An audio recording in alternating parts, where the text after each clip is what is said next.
أديم بهم قتله كينغرا ولم بنكري منكم أنكني متعمدا كنتيم غني فجزاء مثل ما هم تغارون وأكما قتل أغرا كينكري من النعم اللي كاره كل مو نو قرنا فجزاء تغاروا وأكما كن تغارون مني مثل ما قتل من النعم يا أيها الذين آمنوا لا تقتلوا الصيد وأنتم حرم بلا كبي أن منتنا والهنكري ke saboda Allah sagai ke sura ita na to ke digambane asun digambane mi kun mon mo lele ara ko da ghayr muhill as-sayd ara ko da wa antum hurum liyabluwannakum Allah bi shay'in min as-sayd wasikandi la taqtulu as-sayd wa antum hurum naqatandi wa hurrima alaykum as-sayd al-barri ina koy woli an goni ga namu awa an tagge manan woli hurumin no gondi an tagge manan woli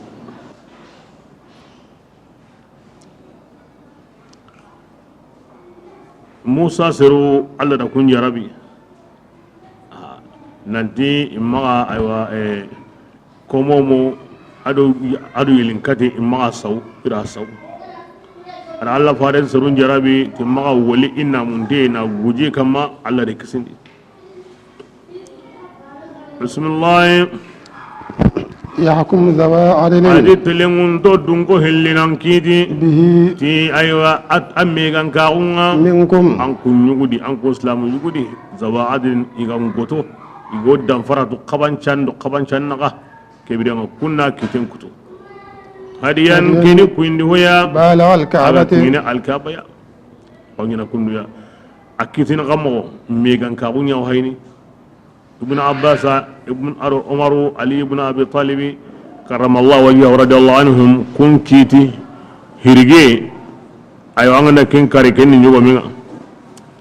bas qabanca na go be gaido mena kannen lutta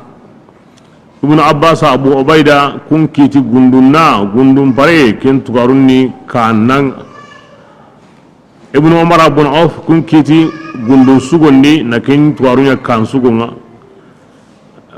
kem mo bani gani awa ibn abbas do yawa al umar kiti qurundi na anna gamundi atugarun kenni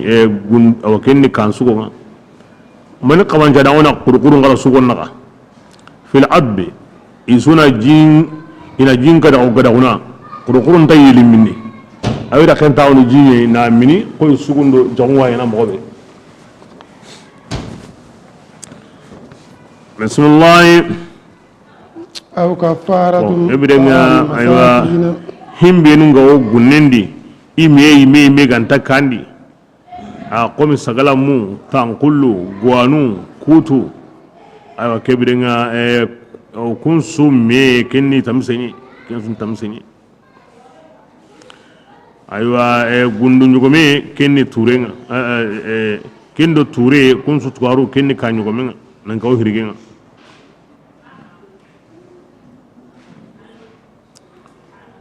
bismillah أو كفارة طعام مساكين والمكدا أو مسكين نيغاندين كفارة أيوة أنك يوم بوندي مسكين نيغاندين كفارة مسكين منوي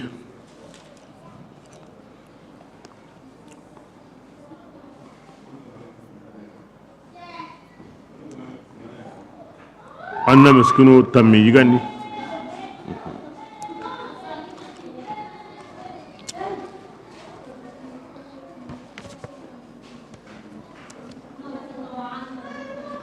بسم الله أو عدل ذلك ما كم ميغا صياما أسومي والمجدا ندي أنه قيمة هم بيغا كرا أي ميغا مكتي عندها قيمة عندك جمود حق بيع أنك أنت غني مسكين باني سو نيجي باني والما كين نيجي هندا جمود نيجي حق بيع أنك كوتاسو نيجي himbe ga dan digi hebaka an ko ta tibande sumun kenda ko ta taganen ta sumendi bismillah ليذوق ko sabuda aywa wallampon kallana namu yendi mahrumindi ana temi وبال أمره idan ke hi allike qotenga afallahu Allah ta'ala yambe baka ho magandini kebe ga dangi agar himbe nan dangi haramna on kane iya hekendi ومن qayemme be anda sagina dabari فينتقم ma Allah ka bimme bugundi ken kamanenga maza Allah ta'ala ninda nanyani انتقام aywa bimme bugunda nanyani de kibira magandu tuna dabar de وهل يا صيد khatawo awa mfutugo mungu asu anga tuana nga junubun da khatawundo mungu konidi nga tuwaru ke konidi parce que wandi ho ndindo tugo mungu mfutugo asu ambana akama nyaro tini yahe ibra namwana mahurmin no gondi angara wollam bon kari mo gomo anga tuana bismillah وحل صيد البحر ida aywa hangen woli ho ida ken digandi لكم an kundangan ayyuhan nas aga namunte no aga namunte hiyo aga na yiga وطعامه ado hangen nigandenga ida متاعا kenya dulalungo hoya لكم an kundangani ado وللسيارة teranu ndangani وحرم صيد nga البر sellan woli parami عليكم aga kamma مع aga دمتم hinna dumene حرمان. namu yen nogondi asagana ke kone kar umma asimma nandi harsa aran newu nya sudi ay hadis awa hangen woli honni maniya himbe ganta birene maganta ji aha ga himbe ga birene jimpalle donc kentadi kini ho ganta birene maganta ji hari ginda ga ngarin ta on poga benya na sellanye parce que nyire mampo num palle jinda bansu awo himbe na sellan anta na jindi o malinum pay bamanum pay hantanum pay inta sorno jim palle ngi go himbe na sellan enta me na jindi o ke so taqengadi anna mun tenda anna mun bali aw gemme anna so ka mun den wali wa ajibe amajibe kentadi kahirin yana kare islamin yana kare kentadi so ambano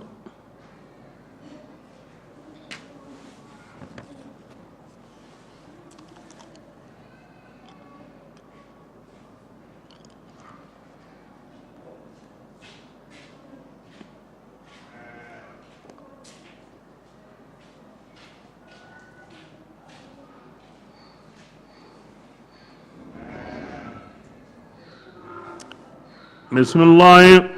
واتقوا الله أكمل أحكام الله تعالى الذي الذي تحشرون أجاو كباميا إليه أيوة كتاي أتونغ أحكام الله أن دي مغا همبين أن دي دابا كمي كندي كبير عن دولون دي هي كبير عن مرهان دي مغا أي كانوا الله يدي الله كتانا همبي تغنو أتغنو مغا يمي مندو مغا تا مندو مغا كتي مندو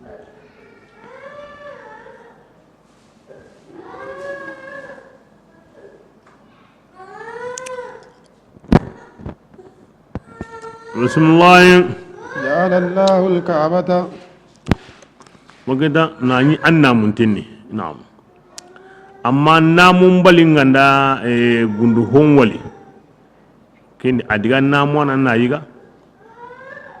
جندي أجمع ديك أنيا سابورا أنيا كاي أري مرهمو تارو غنندي أنكين سابورا ورا مغني منداندا وما تكيري anyan kai na ni adiga gunendi wal ma anken niyo anken peo akure yara gunner nali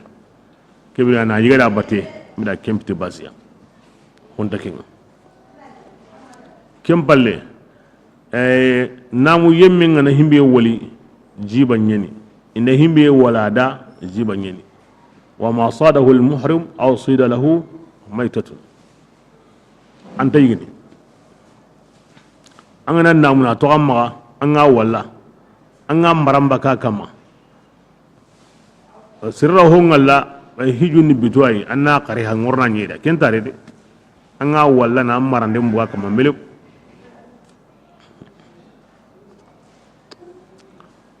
bismillah جعل الله الكعبة الله تعالى ركعب اول كعبه كومبينيا البيت او كومبينغا الحرام او كينغا كومبيلا هرومانتيا قياما ara kombe kenya sigi magadeya للناس serun su ko hamandendangani be suda والشهر ada kaso horo mandong kanya الحرام awa kengani kaso horo mandonga والهدي ara ken kanya sigi magade awa serun dangani ara hadi yang kanya والقلائد aro jongi honunya sigi magade serunda ذلك adi alla na kunya sigi magade لتعلموا kuda kana tu nandi Allah taala a hon sutu kenga kamunundi a hon sutu kenga munyendi ana to Allah taala to ananyani to hon su ko mantenga ara ku darum da kun kinagai ni gidun kinagai kebirenga na sabunya inanya kada sigi magade kebirenga l'islam ma kun kane kaso horman to kono qalaida ngono hadiya ngono alkaba wono adaron ta kun besu sondo mendi dunasu kebirenga kenya man sabura ku sabura ne yara sigi magade ku kasu nogondi e ko da hankanga himbe di anyam brene hankantangwa sembente ngo brene la hundonga nga ku kasu nogondi kebirenga besu ko mande amini dengo besu de serenta kingine sere ono jagundenya besu ono aramar maguntere besu kebira kasu sikioto kini me banengi dura kebirenga sine musakanda khibarenda aramar men binya go bakka ken nogondi aywa o kenni e kasu huruman tangallenga engana buno aywa qalaida aro hadiya ora ko odi ora hin ko ni darume himbe ga jongini hadiya nga irame ngadi tehu ngadi hadiya ke me wadi salama on kanira hallesu besuri kallengarni angurana tono taare miskinu benunga wono isine chempi atehumpi airampi ananyi da sigi magadi na kudaron ta on koy besu ya l'islam on ngabari islam on khari kem ngobani ara to mo gondi adamare me wakati kan dam ma tangu negun kenni nan seren pin dabari nan dunan pin dabari antane ude no kobe gani sogen tanya no commentarni Allah hayra mo yonya na ken ngara besu wuren na besu tongondai besu warni wura na ida banun togo wura ni iramun togo wura na tehunun togo wa tagendi kesuni no kunna togo sere ganka gori kata akotam la go knyeni qiyam alkabaqa ni sigi magadinga gilillen ki gama ke kahirenunda anga bugan kara ngura no nyeta andoron ta ko besu maga besu an tokono okuni alkaba dun ko nyego bakam makaya besu an darono kebirenga nonna sigi agana sigi ta alkaba ya aga sigi magadinga ni o kenni gilli amma lengi islam agundi aywa kim mo bani yani islamin su sigi magaringa alkaba ko tasu algo mo o jonko ina itakarago islam agungo sigi sallem balle salle sartini woni moni ya nan jonko alkaba banginga hijum bayrni ke ya anyana minna anta sorno moni halle alkaba dingira anyana alkaba ya anta sorno kenya halle aywa sir haqqe be gawono idnu arun kutiyen jongin dengo hiji ke ya aga banyande na wutu islamin jamanun di nan diga ma hijum yana nokube sijun kware nganda giri isine musakan su asu ba kenya di bra hiju andamani alkaba kin Allah yana alkaba nya sigi magadinga tulanga na ku hay kibidenga kamum man me millions harmar mi alkaba ya sigindena ta suka hamantenga hurmin khabarin ya sigindena ta suka hamantenga Allah tongo ke ira kenya gilil en higa makinya hakaran degna tawna ki hayra na hayrini na hay himbe ngarin taunga jongini do ku hokkonin doya sinendi tungu tunga ngatu nande Allah jaja hon sutu bismillah ilamu wa ana tuqa أن من الله تعالى شديد yang العقاب kata koten tungkanya ni di ikonunda de وأن الله awana to Allah kafaranan kayani Rahim. hinna nanya ni di ibesanunda de kibya kani Allah ma ankutum anati inna Allah shadul iqab akuna kahai wa anna Allah ghafurur rahim anati inna Allah ghafurur rahim akuna kahai anna Allah shadul iqab akanya ni tungkanga awam ma ankutune di ma ankutunum pilya komunnatu maga angi kengara ya hayen bane kamana kutaynya maga kanu yangan katayen kai nanti ngirange golli burenta ya hene to ko ndaga nendi annam bre bayna ar-raja' wal khawf kanin adu gikenna bismillah ما على الرسول ati homa ya fare mawlamin kamma إلا البلاغ magantak nyandinye والله Allah taala يعلم ما Allah hondu تبدون ago kem bangani وما aw hondu تكتمون. ago kem mukundini قل ya rasulullah angin nanti dangani لا يستوي الخبيث adi aywa hoburen tanyoro de والطيب ado hosenni haramin do halale inda bana de ko digante ado hokkabante inda bana de wala wajibaka al khabir hari hoburen gabo yengandalla lungo inda bana de فاتقوا akano الله allah kebirenga ana hoburen to kono ya hakra sire dum ko لعلكم awo sidan ko tuflihuna. ana takakita ken allah dalinga de hosire hobure intanyoro de honsum bana la la la halalen do haramin tabana kaba hindo digande hin tabana keni digande be diga logonde aw honsuri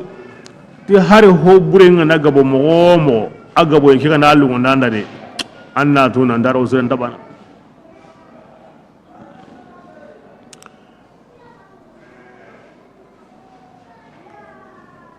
ken tayinga asangra muni kamegore ken tayinga asangra muni kamu karagya asun tayi unda bana de unda bana ro honu unda bana kin Allah sunnani bismillah يا أيها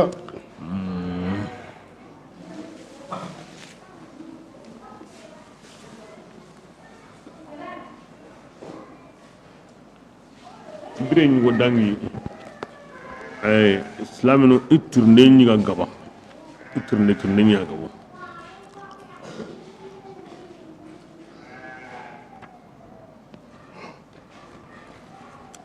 wa kem pasinga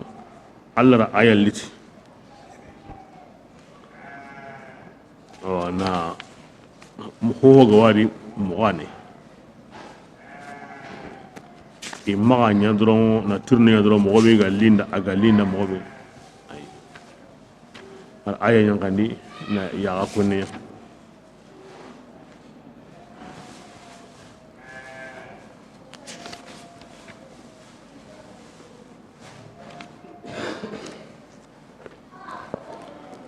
bismillah يا أيها atiya yemmo benu kunga tongonni لا تسألوا yaga sedi an kunna maga tirindi أشياء bakka honyu wonu magandini تبد لكم inda ba iyaga nganda bangi aga dangani hukum kenga ga sunondunde kebe ya kama kenya mba huyu ba hon suturndi hoyo wona nganda ken tirndi amo anganda mo gontu aw ngana badan sunongan kamade hoyo gonum to ganda bitedi ken sireni gaji karatuwa nun tirni aga ntatu aywa kenin lakke mun yindene nga a hegra anju kundu tirni nga mo gondi maga honsu tirni nya de hoy wono anganda ken nya getu kenni badan qotando badan sununga de hiju nga yanga ton piji ewa harisu bun zeydir Allah faran tirni yamre Allah fare kebre nga sine suwa Allah fare nga dini yaho ama ina golle kebre nga ke bane be hay ke anya golle ma ina ga ti yaho ni ka pa golle nga de wala humeni wono ngi koni agandi mu mo be karato kunu Allah samihin suqa maga suturndi Allah higanta himbe ya aywa ma tan kun suturni inya tirni hinni gonunga yumra wose nga ndanya aw ngena qoto nga komi e hiju ga khalle gessa bismillah وإن تسألوا aganda tirindi عنها baka hinunga حين bira kembe نزل qur'ana ga القرآن tallanyankana تقول لكم iu bangina kada de qur'anan tarni kuru jabunga de angana tirninya allah wa anjabini de angana tirninya wa anjabini de ibra hingana kinaga mo gobe kana to kem mo godi عفى الله kebran allah ti ike yambe عنها aga himbe nunya hobure nyani de ka kama to kanya na yambe banu kudi والله الله تعالى غفور غفرانا يعني نوغن يعني صحابة دائما الله يمند عندي جراغي أنا تيامبي عندي جراغي أنا تيامبي كبيرة صحابة يعني كنا أو بيجا مكوجو ماتونو أيوة جراغي نهم بيا كينيا أو رنكينيا أيوة جراغي نهم بيا كينيا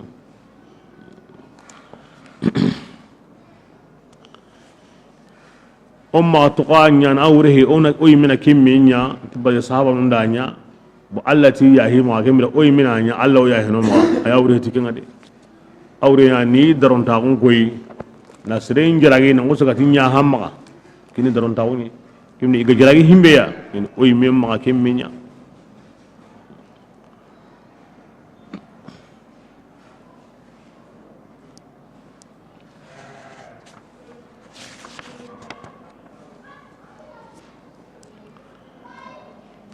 Shatabi radiyallahu anhu ade trinde gabe mbe kuntengeni tinka dingira nu tammi wono kebrenga sereni akra to kundi antirne na ma wari kunni godi hana dinan haganta himbedi ko sabani wodum Allah fare antirni ta Allah fare tukkoni nge hawai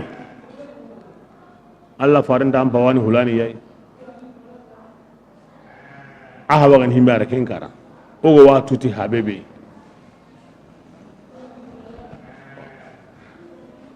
keman anna kentu anna magato dinandi almani sornanda anda wota na kwa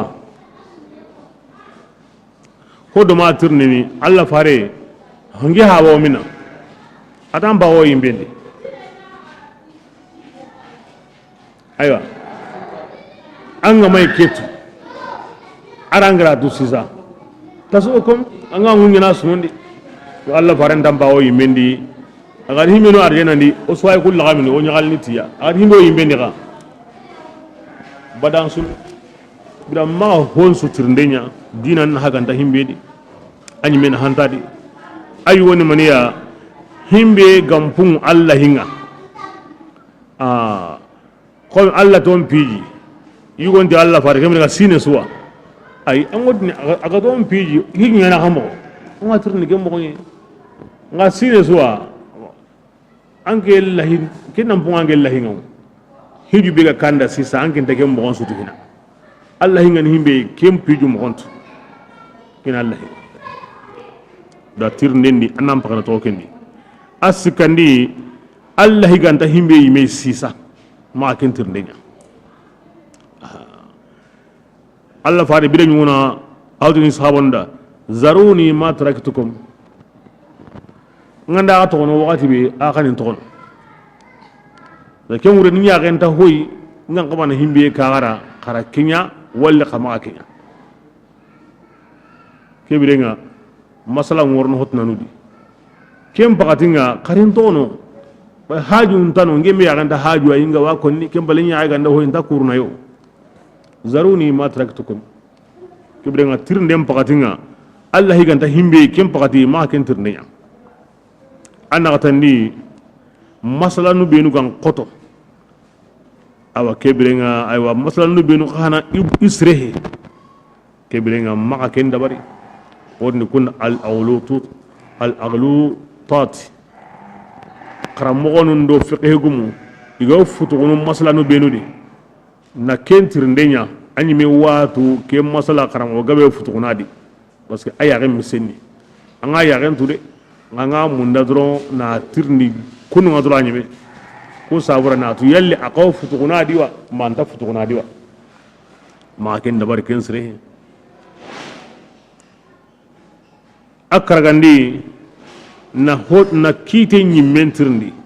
Allah gati on sumu walma awren mani agati haidanten na maga awa amma sum gana sallen tuga kebirenga ke ngureni mani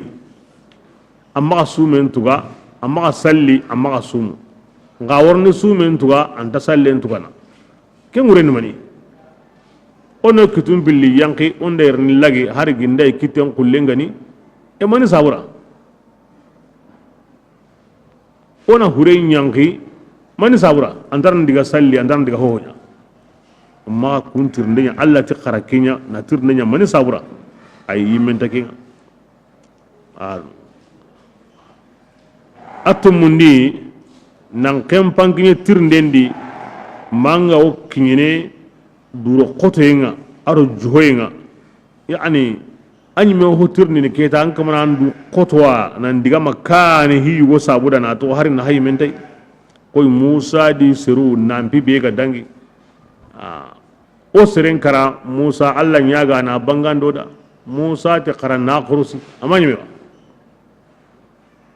kanan diga nandu wara golle himbe yime suntai mani nandambe nan kuluruni kankai na ke golli hinawa ma golli hinawa na kasewa na lemewa Allah fara sallallahu alaihi wasallam igani nasu qurusini Musa gatina na qurusi ani wasene igara qotondi Allah kara qotondi kama anyerundi anga tirne be nyana aw kusaga fami nanti ketirndana kenta do qur'ana batte anta do sunna batte yani tirndana kannu qota ongo tuina tirni mogondi ma sigi anna nyaken sernambe ya angra tirne ya bane angra himbe tirni awatu anki ngani sernambe be ya ma nyakundu wa islam ko dambe pintadi façon pintadi nason pintadi antir ndina nya himbe gawo andi na nya gasini na maga saidu wosni bono jobar hora tirndi aga tirndi bana atada ange mbaka iraq yade atiya man zawura baga tirndi masala no be kunya na ke men tirndi yana an ko ma sigi an ne tirndi ni an kalitengan kebeya an nasongan kembeya an go damini kata kebeya kina ma kusaga tu antirndi wal islam gonda nason bindo kalten bindo intima wala la wal islam ni dola ni am batiyem mo andi nam mo kebirenga ni asegundi ma ho nyamin ton tirndenya himmenu woni ho nyamin tonga awa ma ken tirndenya ira warna dangai angara warna dangai iga sagay mo gobe en sagay kem mo godi kem misali imam malik radiyallahu anhu hodo ma tirndini ayo Allah gadi ar-rahman istawa ala al-ars tihinna tunga ala yuragankago ti hankanga lars kama tiyalli kemureni mani karajabi ad al-istiwa ma'lum nantago hon kamma koni aramun kanne ni kentu intenni de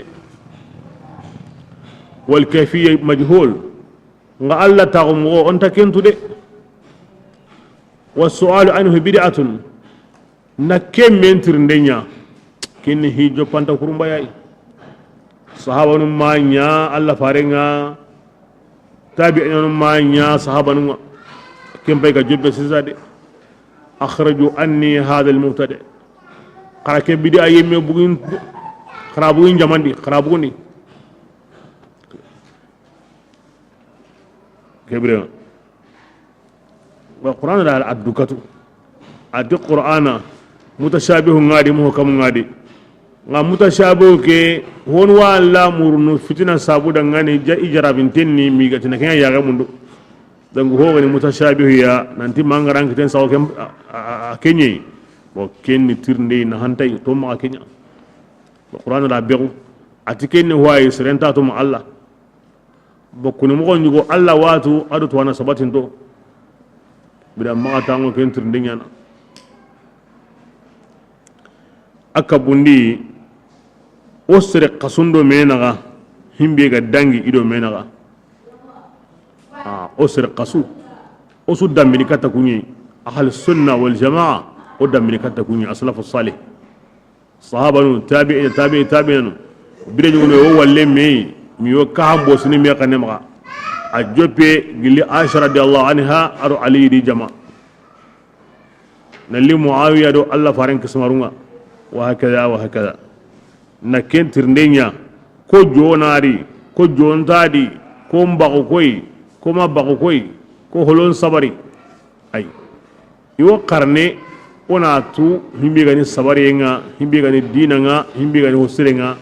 min ta karne ti okuna kitin kuture hulani ya jontari hulani kalle gasrehe ke sawran genta hulani ke sawran gena hulani yayi ay anta karne gen sabuda asalawa kunni wal ta wajibi ona itabaten batu wal kafu amma shajara bainahum awajibin on tigiti baka hon konne maga himbe ga wuru ido menaka waso iyani sirempo hawlandenga ogo tokkindo himbe iyani sirempo hawlandenga ogo bugura sirem mundun himbe nuda na sawi Allah farendi iyam pasu iyani husrenga uda maga o ke nyambalagu ado ke no appliquer mbalagu nya haga golli khorenga an muslimi nyugo walli sahaba nyugo nda ay gal harbani na lima Allah farin kara akka gumu nyimi nda gal harbani ma khadija bane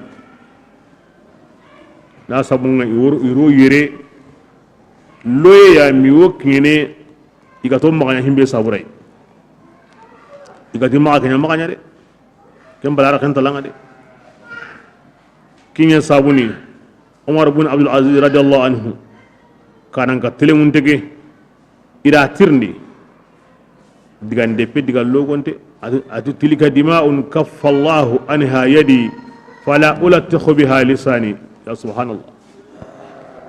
adam baga himbe tirnde ya atu kunni horoy kumporu alla ka hinge inget kitenta kamera jogiyendi kembere ngantar ni kana bitaki tay yallo suka nda ko ni kundu ayna kamo o so kisini kunni horoy ngeta kamera jogiyendi alla dindi makinga kembere ngantar ni kana bitaki tay ila kame sere awono million jaten sere ordinaire lengi inne nem bitaki ndemo tike horeya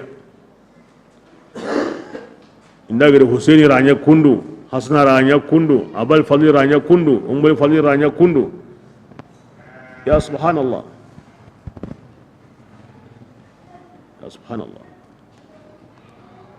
qaidangan kebe isuka humante mujtahidun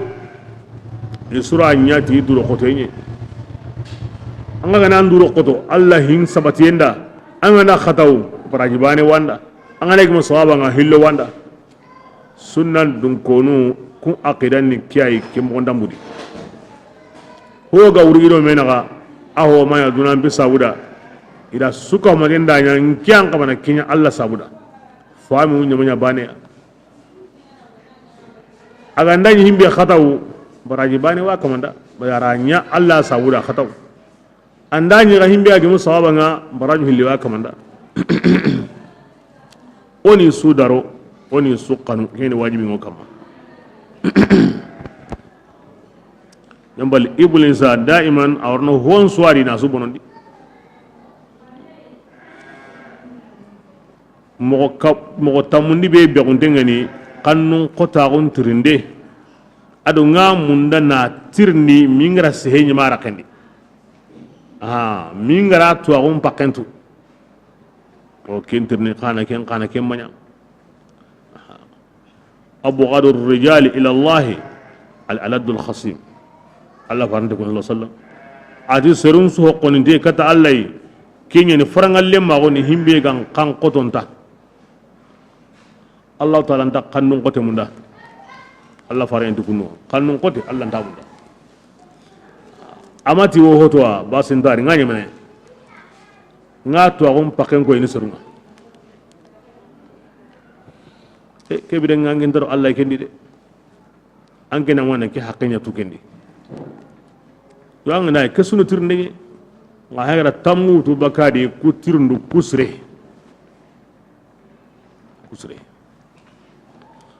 قد يكون سوا بسم الله قد سألها قوم أجيب بس سرورة كم ينون ترني دي من قبلكم أنكم كاني ثم أصبحوا كم بال إلا غري كافرين يا فسرين اللي كافرون يا أو تاجبون غادي عنده هو ترندين يهمبيغا كاندا أما كتانيا نخري أنا كمو إذا كماتو كنيا ما جعل الله الله تعالى من يمندي بحيرة أو قلي أيوا تبيلكم تسلكم هي منو سلام أونكاني أهرنكو كوني أودانغاني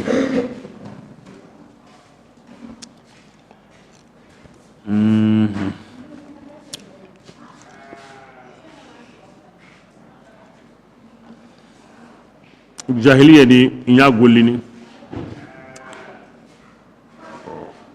omi hoga ti alla tindo farentiya anga ni tokonu nambana ngalla da nun tabana anyi bahira muku kahirin suya hillaka panu arabunu anwo saiba muki suya wasila isuwa konni iso hami konni nga tagura ku la da nun tabana di nga tokonu kumbana nga o wasanati ho ya konni ya bukhari gara kem pilla baka sa'id ibn musayyib ma sa'id ibn musayyib ti ati bahira nyani aywa anna gamani di daba be iwa katin kinni boru numba ne yayi sa'iban ni awalne gamani kini borin ya hoyi kebirenga liken tawtina kama ho hon tawtina kama borin ba ne ya kalleni wasilan ni na yagarebe arem pana anya yagarenga lempilani nya yagarenga no sikani nya yagarenga a tikera isara en tokimi o kebirenga kere ko mogobe ken sirna kini boringi o gen ka hana kini boringa no sikko arem pana hillandi sikandi yugontidi a kedanku kebirenga agaranku boru nunya barke sabuna agaranku kebirenga ken kini boru nunya ha mon kani maga nyugo be ara nyugo nyagari gabe katu agari katu dro aywa alla ranya isu kahumande asurige ara nyugo nyagari sukato asurige kebirenga keri qoron tanga likem maga wuti ke kama garedere are munga beni kebirenga boru nuku yansi ke ganyade kebirenga ona ken kana kini boru nuku ya likem maga wuta kama maganda boru nu likem bane kebirenga akwa ku togon ko ni sumbana di ngani ni lada nun tabana di nga digang qaida nyime me ko ni kiyai ti keni sharia nyi ibrahima yana kine kunga ti allah ti kunga iyonu ngono inda kursi yugunga yigana igama kursi inda karatidu akini yarunga hon wono yarundo yugunga yigana hon wono ken kini boru numbane allah usihine kendi na ya kunnya kendi tokonu kwanta bana nga kumwondambu iwo kahirin tawra kan suya iwo serebi ga nasara islama on nan quradi an anda yaga da walla samana nga kahirin tawra kan su akaban changuno amenguno bismillah ma ja'ala allah ta'ala mashariyanni gilli bahira tamsinga walla sahiba dabanga ma wasila nyugomenga walla hami nyugomenga allah makenya de ari nogon soni me ari qoron tanga la kentan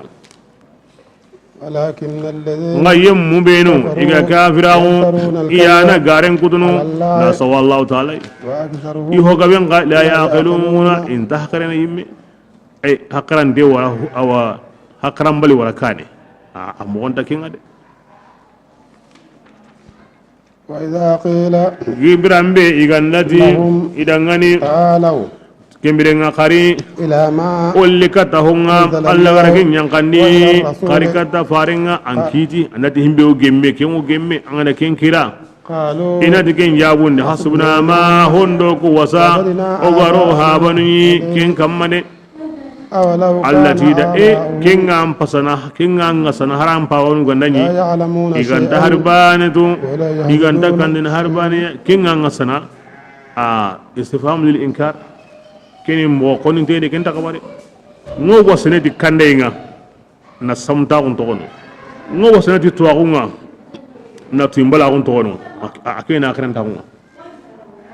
ganta bakarin bawa kallem bate an pawa be ganta hoto akan dante he an godu ne kenya na hakarante la ida illa ni mani nta bakarin pawa bate ngo bakarin pawa bate asabun ni mani ada wate tuwaku ado tuimbalaku kandai ado kandai mbalaku ida kemme nyo ko ni sira kada anga buguda an pawa tuwanan bate an buguda an pawa kandante bate kebrenga anda mina anga bugu tuwakundi andiga samunta ko nyadi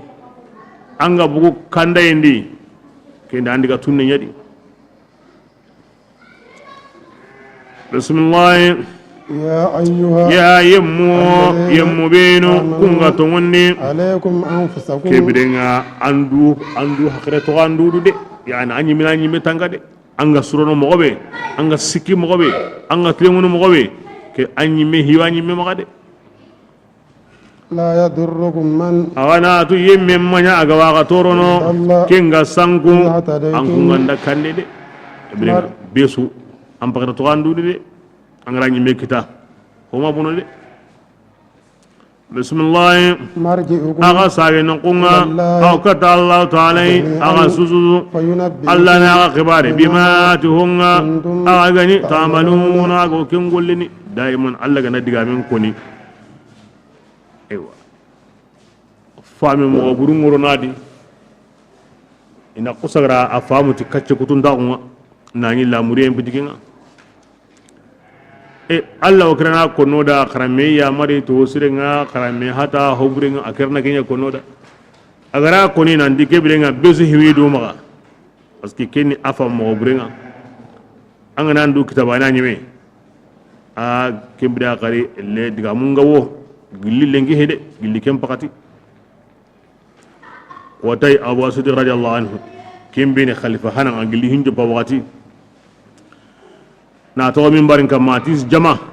an kun ngoge aya karna agwa walla yo kebe de kembida yo kenga de akan ta tu yelli himbe gani awre hiti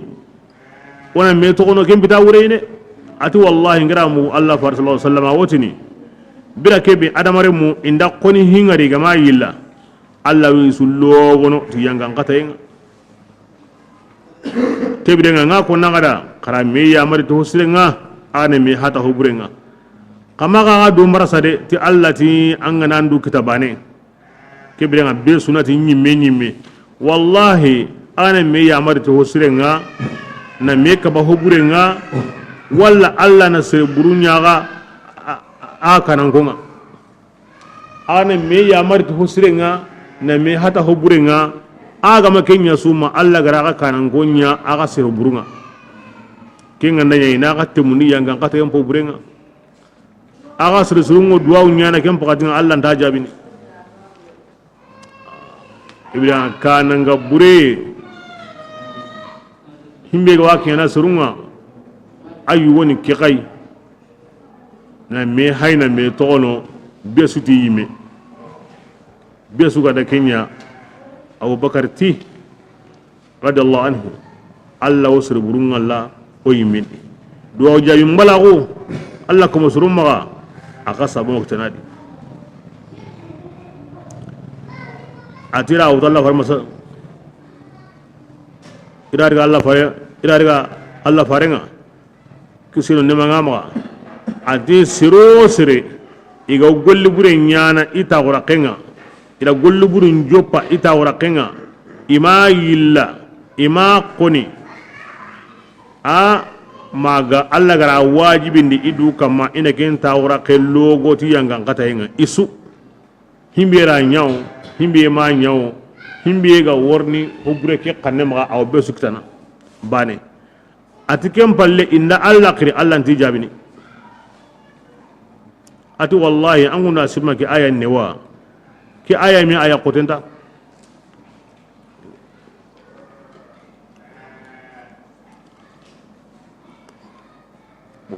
ni gilli akem pakati gilli akem pakati aywa digamin koni alla faren yara awatu anda mugi ka awalle yo kebedi ye sabura alla nta diga nduro kana koni koy awri akota ngorni way digame ke koni gilla ko duro amman kayengri abi salabata al khashani atingira alla faren tirni ke aya wuriya ngara tirni ati abu salaba idinam ati qarame wara kilisiren kama agana me hata huburenga aya ngure hitana kella khawra gillilen gide nga hatta ada hatta ko ngaya nga kembene kemba wayde idza ra'aita shuhan muta'a وهوى متبعا ودنيا مؤثرة وإعجاب كل ذي رعين برأيه فعليك نفسك الله غندا وكن سريبيا كوتاوك ميني anda wari be suka mandenda kutungana gunya batu be sura kutungana gumbatu himbe ga wa magata anyi miyani antarno alla raqi antarno kumullaqi kengane a besu diga kilenga wakati kebe ahillandi be suka mandenda iyo ngillu nya batu silazo haminta alla tindo farentinga himbe ga linda mo beta asikandi anda wari be sura duna sugandi sida su haminta la gare kadi anna katandi anda wari be sukabati warayenga be sukawati hakarlanga ndabakin kallendi na lo sire kalledi atanga na kunna kati wari wakati be antarno alla qalilla kenga komun qalilla ka antarno be suti nyongilungu be suti duna be suti yimi hakarla atanga na ke wari wakati ke be kem pakati fa alayka nafsak kem pakati andu mundu de angana andu kita ho mabuno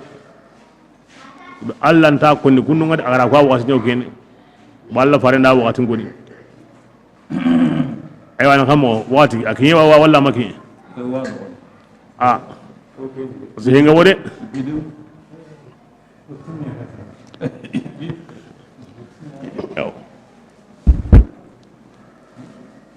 yazan okram wadu hawa marsuri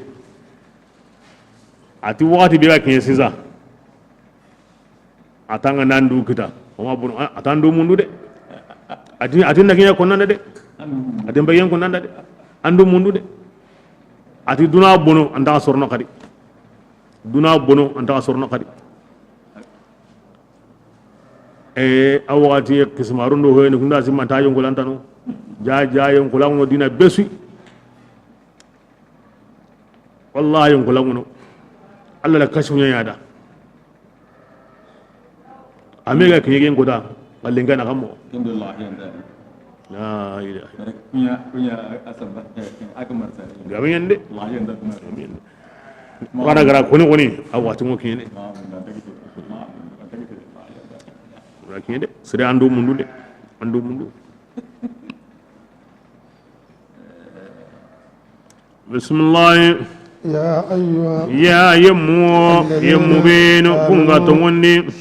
aga nagan sheda kunga bila kebe kallen sabunun gandari anku aga yugo dubane ya kibra hina alwasiya wasiyan pagatinga kibrenga suro hilliyani awtile mundu hilli aga yimme yugo alla ganda islaminun pinko su awtin aga yimme ho honde do islamin on ta aga yimme o sheda ko ngeni kahirin tanya nay hore nyawnya nay islamin nyawnya nay kebirenga na buren bigeni yugo hilli yugo bane do kune bane yagaru hilli do kune bane hakaza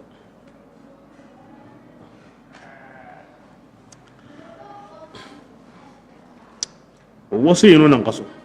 islam bawum da sugura na kisen na to himbe kebira akuna kenya ga koda sire lawa sahara na wara Allah wa konni ga gilla ga makki kallem pakatin yi maka hana akamal lawa konni agani himbe sahana wara keninge wasiyenye mako ninja ko yante to nda ko nim pakren to na nim pakren sireni kebirenga kara kenya kundo kama kenya kundo kara kebu kundo kara kero kundo arawa wutu bire nyugonu nga aw yille lonadi bire nyugonu nga awa to khimo ko sendi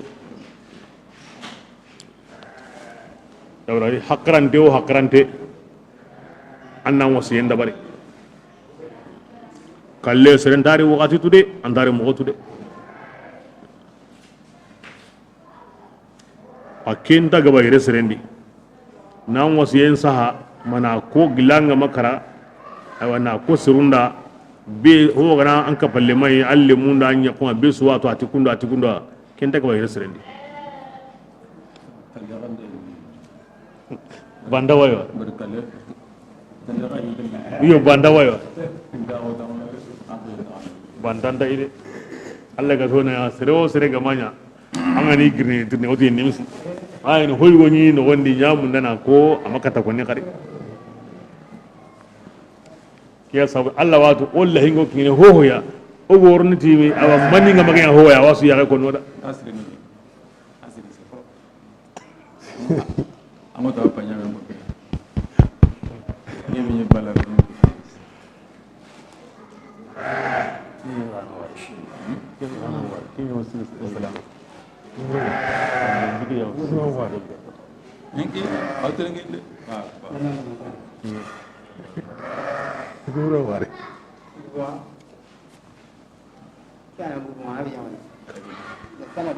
بسم الله أواخران مسروح اللي تنغى من غيركم كون أغا سلام تنين إن أنتم كيون قانيا سرونا برامبي جلان كونغا آغا كتندي مونيندي أو ترانو غناغي قال مصيبا غراغا كتاب تحبسونهما كبرنا كين قونيانا أغا تاغا أغا يمين أغا يمين سيدانا نعم بلن يقول ونو كين تكتني أنت سلامين تاغندي كاللين يهمينو كتنغ مسلامينو هي أنتر اللي مونياني مانغو لرانياني كبرنا كين قانا وغاتي باسن دادي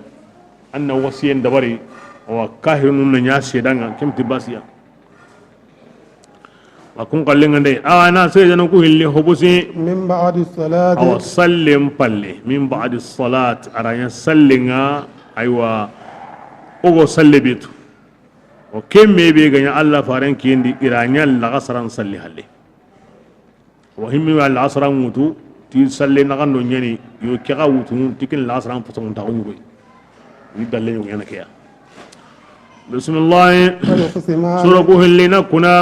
يا الله تعالى إن ارتبتم عند السكي مغاقوني لا نشتري يكون ثمنا قنيني او كنا تكمني كانت الله بيهالي او كنت جونكو هراغون تي الله كنا ينغدي ولو كان ذا قربى harigindani o go sedine himbeeda walla wo kunana himbeeda haro marentindenya gandai ولا نكتم on tam wondini شهادة Allah الله seda on ngade Allah anti ona seda on mutu ona kini إنا ogan okuya onda kenya o gelle jinu yemenga oga nasiki maga ina kuna tike kuna kanne oga wasiki maga yemenga kebenga bo fulani fati awasi ganda kono dinan kana ngenda bo konya shedanga hulani do hulani yani kebenga Allah asranga na salli ke kotai kebenga ona meni ina akoslam ni gondi sikanga na wari maga ina kuna بسم الله فإن أثر ngaketa indannini على ihilli kuna أنهما halle oga sikki maga ikuna ngaja harsa ikuna garenya kama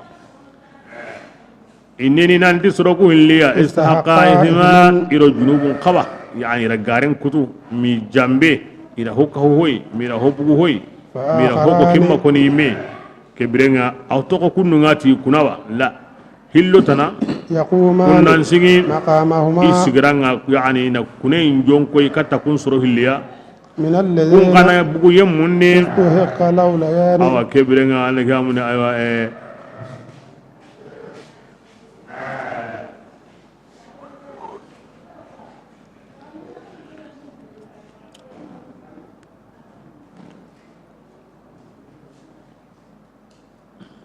من الذين قل يموا استحق كنغر استحق الدنيا هنكوه اللي غرا استحق الدنيا عليهم كما يعني هنكوه اللي غرا حبهم بين تقنا وري نكارونكو امارمو كبدنا سوهل نبو كون قدي نانكونا بس اوراتو نانتي اغرا هيمبينيا امانيا كمودي انيا كوندوا كبدنا kungo kuna na ikuna ye nsaga ni tikinga kun kuna kamo wa yaqsman illa kuna na allahi nanti ijambe hana ku hilli jambe la shahadatuna ina kuna nanti wallahi ukurange kuna be haige ke antunda dina ihilli kallenga وما اعتدينا وما يادي كمده ننتورا غارين صغيا نجامبان صغيا كمبدي وما يادي كمده إنا اوغانداني اوغا يادا إذن كم فقاتينغا من الظالمين كم اورودوا تونيا دي غراي ني دالنكني ني سمبي هونكني himbe wa koyni nanti kugara kune benya amana tlemun taku kama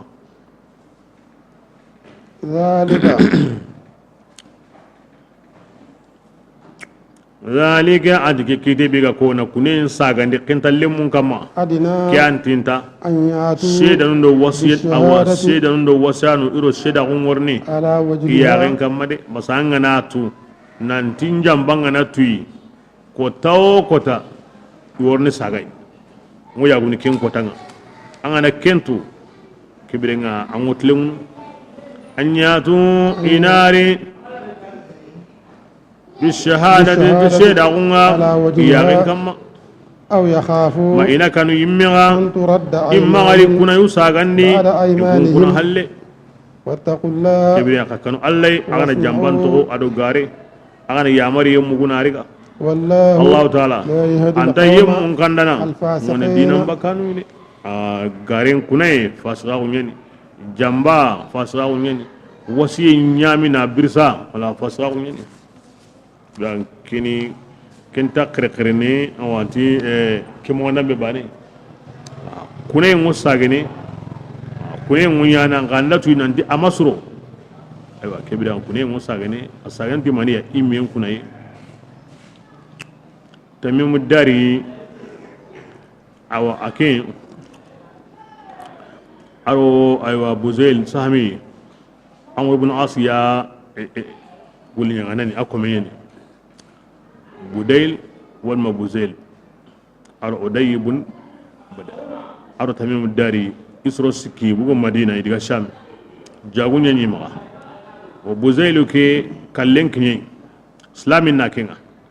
اوداي يدو تميمي بوكوني نصارى كوني كرشي ايوا اري يكون صحابه تاغني غودي ايو غوني ati woro do men nyugo wadi goro kullem butelingen agna tanna awa akal sinko ni aw gemme kamuski men kalleya nda hagati kange juranga bon ara yokun su saha papi nyugo di ki kana sa ndengadi wati ke tanga nakara awani nyokun kinin karon ko ngan tallemu akara aga kara ila yokun momo kebe gani gori gabe ngadi awa gori kullum butalin no on paka kanjuranga ira wari ira wutu ira gaga wujine dirhami aywa igari madina ira yokun kin qindalle munga aywa kebira hulani afati ayo kumpayge qindalle mun gara yokun pay ira ni kahitin sahantenga no gondi igunta yang kana kalama ira kahiti ko tuna khara irani hokunden suwadi maganta wordo meke ala ti basindari ila soro ko hille kiri iti dangani aywa keta ora yokungadi aga trallema adalla watendi wa iti ay amadalla watendi awatenda fati amadalla yalli agara wucine benya watendi ara dépense nyugo ni duyawa musaka nyugo iti ay kemmanya mar gurban redu awa iti kebrenga ko yugo koninte ngode papier mbay ay yokukudi ko yugo wadi ti awa buteli nyeni gura kullem buteli na haga kanjuranga kebra kengo minna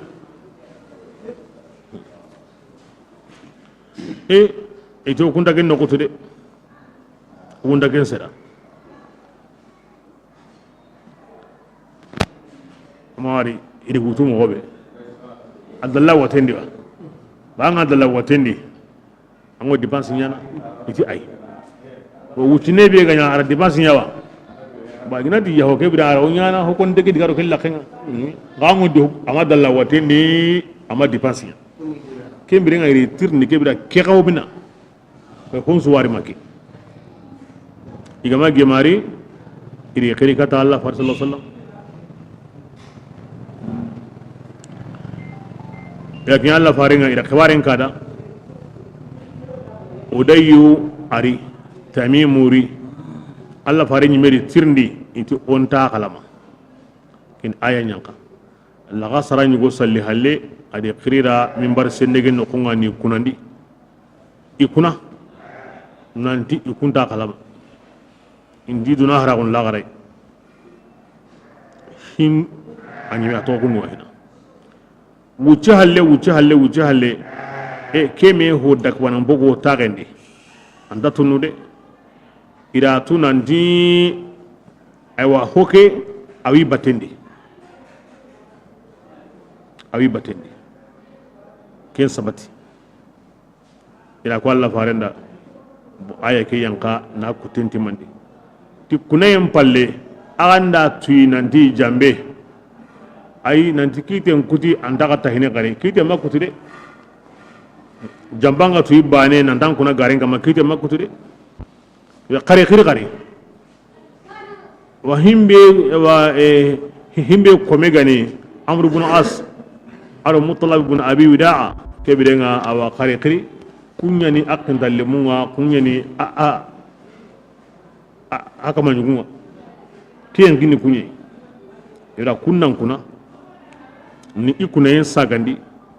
ni kallen sabatindi parce que dalle ngi ma hongari aga kite be da tinda kita hulando hulani ay madu kendi kenyemi wala ire krinan kuna ira holliga na kini komen kamanu ko hilliya aso ke mo himbe woyne kide ngana kuti istiqaq yani hulani ya haqqani ke hulani ya do ken qaba anda sabat nam bosi na kini nan dige bira nge gurenga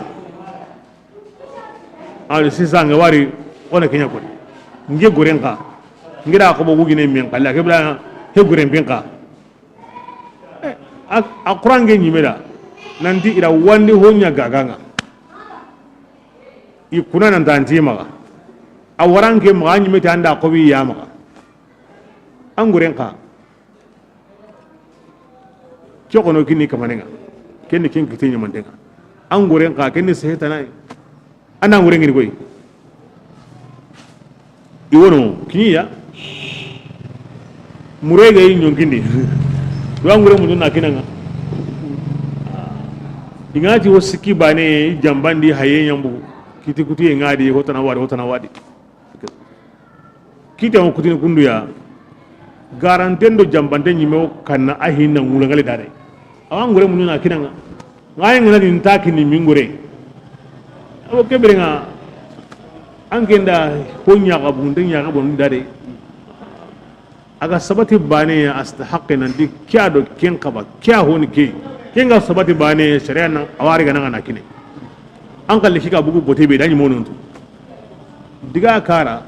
angara himbe gaginga mangara himbe kininga mangara hindo himbe harako me hulani ya honi de asabati irari ga nakine angin taqiqan tadi gari gandai awo kingene to ngande amuli gurnu awan kalle mun na kinanga wagina kunira anda hay hon ko bo wangen ke asabata nyima to hew yangen nasigi tiyalli tinguren ka anga da ko himbe ma ngaka manen to yeno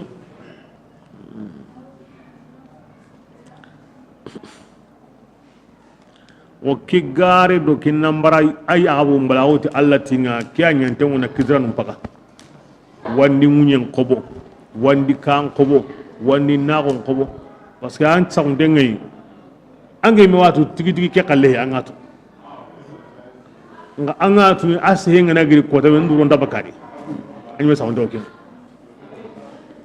yambal hungume ngatu yibane awrige nangine ana bata duro kaya abuni mi ma aga ndare kidran kaya himbe yang konan koni ayen ko nagada nga anyime watu akalle angi naqobo aga natu ko tabe aka manga natu anyime watu nduro ndabakadi wala kena nyon kolani ana ina ken sawra anga da kitranga aha kanyani ko yaga bugunte honne nga madiro Allah kallenga antane wonude danne wonude kitranga kimenga bengina no bobli wandi mobli wandi munye wandi ka wandi nawo angi mokire ndai tunga ngira ko ya ma ngi wonda kalama awrange ma akalla onga sabada pa benu suama au kinni ganya wana nyime aya ko baka sasa ne wedi bismillah yawma rasulullah yanginna ko tan simma Allah ka humandini qifarunga kin kan ko dai lagara ko ta simme kingani fayaqul Allah nati idangani maza awa anaki ko ni man sawra ni sirum be utai mani neni ujibtum igara ga jabi tikenga agar himbino krikati ngira mani kagada qalu kebirenga qifarun mutini to agumanya oku dangani innaka anke Allah anke digi anyani himo den to agunga e anke mbega wasu tangi no gutirni o kuntatu kani jukunga agare tirni himbe woni wato gabarna sagani kata kenga kani jukunga izin ati biren qasimma qala Allah ta'ala gadali ya Isa ati ar-rusul harun su kinna ko ina di haren su tirni ay Isa bane duran mutun ti to ngamaniya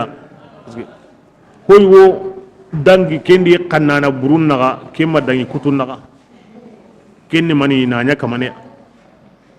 imma gariti Isa takenta kiri ba Isa ni kamane Allah wo ikomunya tirni Isa ni kamane ke sabra Allah dal duran mutu ti to Allah Isa qillina tirni awni Isa ibn ya Maryam dibakeke اذكر angen nan simme nge Allah nemanga عليك angen kamma adan sarana ya Maryam kamma anna kufa إذ birenyani ngidangen Isa yida tisinna on panke Jibril ya تكلم الناس anya anwo serun se hallemma on gilanga bambarondi وكهلا adu anganya hadiya وإذ ado biden simma علمتك nge ya Allah dangen tunni الكتاب sahandenga والحكمة ado kiten hantenga والتوراة ado Musa tawretanga والإنجيل ada nyimme injilanga وإذ biden simma تخلق anyin natalindini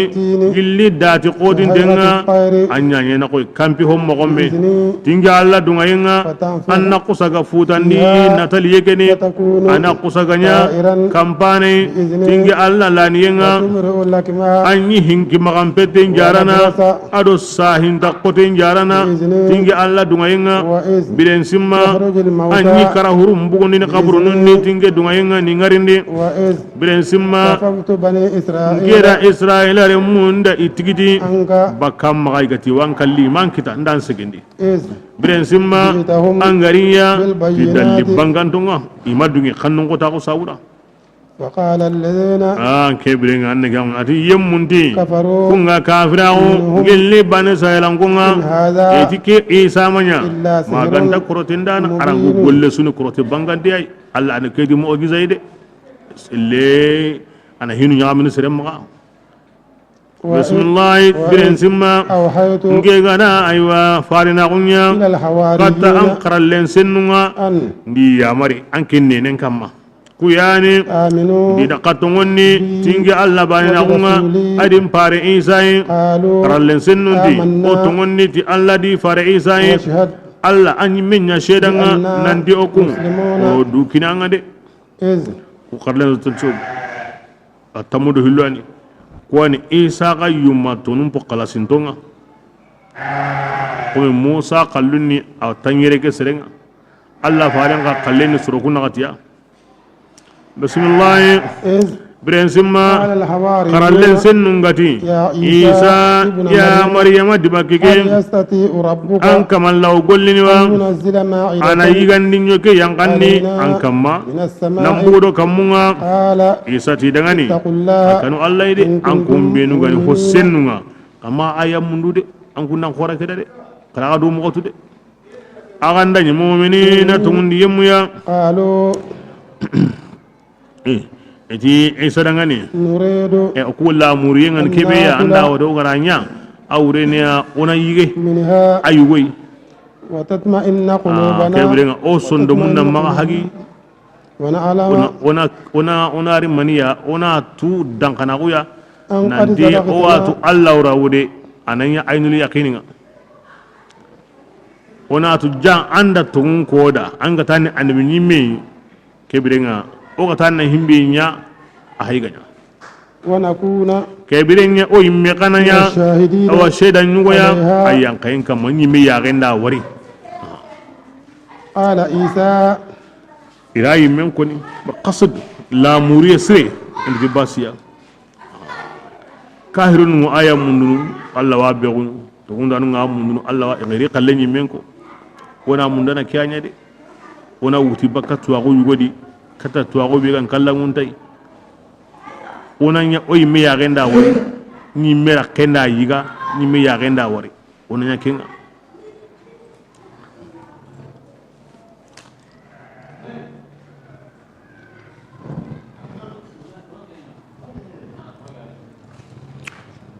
taqullah yani qajuku muru honni de jukku nyugo hitina ho yugo mundu himbe go ladan bo gono alla nyaga yin jukkunya ni himbe go ladan no gondi kiya sabuni lalimun da haramundi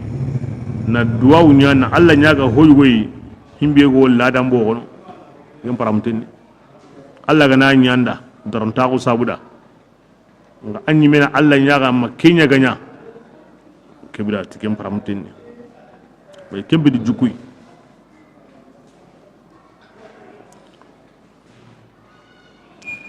ibrahim ngada ay ari mo on suroni aywa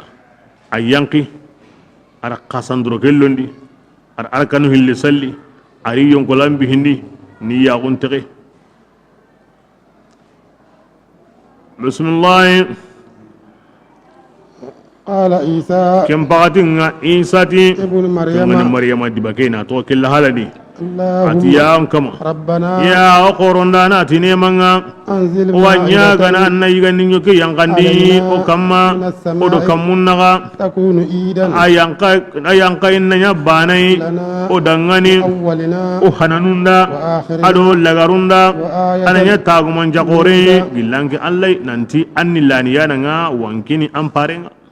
وارزقنا anno warjaga aya وأنت ange alla خير anyani الرازقين. warjagandanum posrenga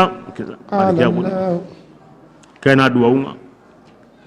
bo kuma an kutunu be haga ko sisa kenta isa bane kare ne sida sango alla nyaga na alla nyaga yi akkinyi na tawndi kibirenga kuni adabare nyugo ya sinnago kini yanki lage du maga yankai salle kini wasila sire tabi angane alla nyaga na anna ku dabari nan sinu hissan wa ma'anan nan maga yanka manan do qurayndi kebe nga salle kini batiyen sukanan kinga ngane kende bar wakati kebe ho gani awa hereya ago komino alla tinduni meya anna dabari anna istighfarunya anna maga sallenya bi annam paju mundu Allah maka ho honta ko medo Allah naga maganta junub ho honta ando Allah naga maganta junub kibra himmenu go junub bakano na kunda bari kibra ngana Allah nyaga ya sune duwa jabi a herenga himbe ga tawni hane anya ala harin kotanga o kebrenga koyensu ala harin kota ni sallenya chrétien numga aganya kaso be hakebe mpakrenta de geta wore sine su yo afetinya na a chrétien sine su wayana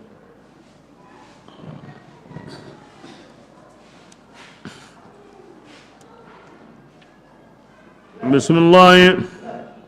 قال الله Allah dali kebrenga Allah timani إني atinge Allah منزلها ngeni yigandi nyogi ke yankandanai عليكم akam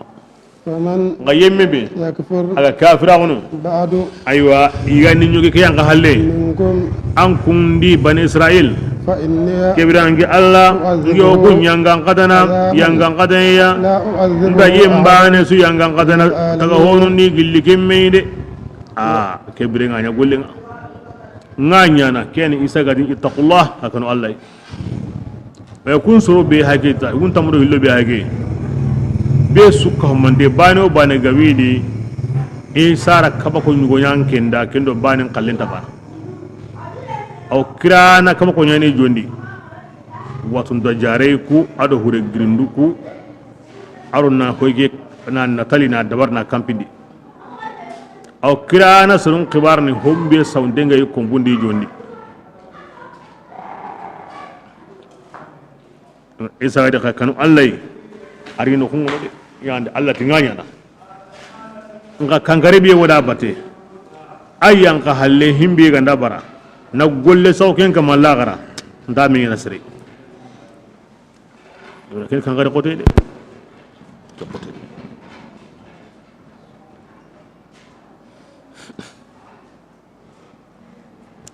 al-maida kingeni yandi oti gani nyoki nga wure gan kebeya na honu go bayun nyendi irame na yigande ntaga kama kina tun al-maida arabu kannen al-khawan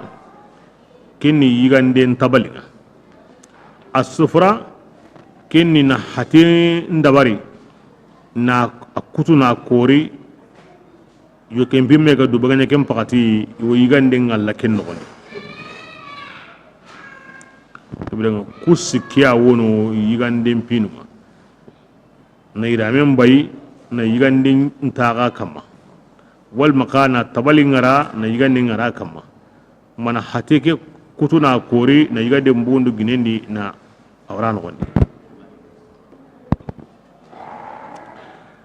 tabalima kinyi hankamanu nya kalle ta hana na iramen bay na yigande ngara kama arabunu mai kinya na himbe gani haten kalle ga ya arabunu golle ni kinyi na aya ke la mure yen ron yigande be ga yigene anya irame kamawo anya tabali kamawo anya hate kutunde kamawo to kibran aya ko wala mure ni iti yigande anya kata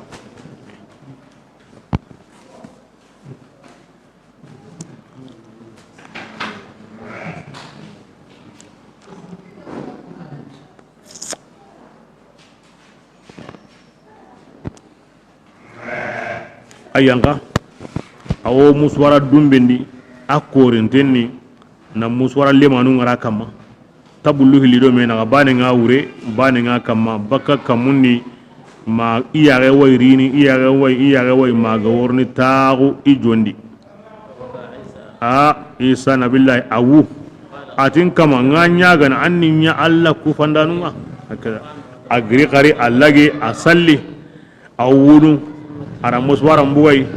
ati bismillah khairar raziqin bismillah Allah ni warjandanum posirenga agar himbe mundu Allah ma ahayke di andarna yiga edi Allah nyongi sinne angem polona temuhina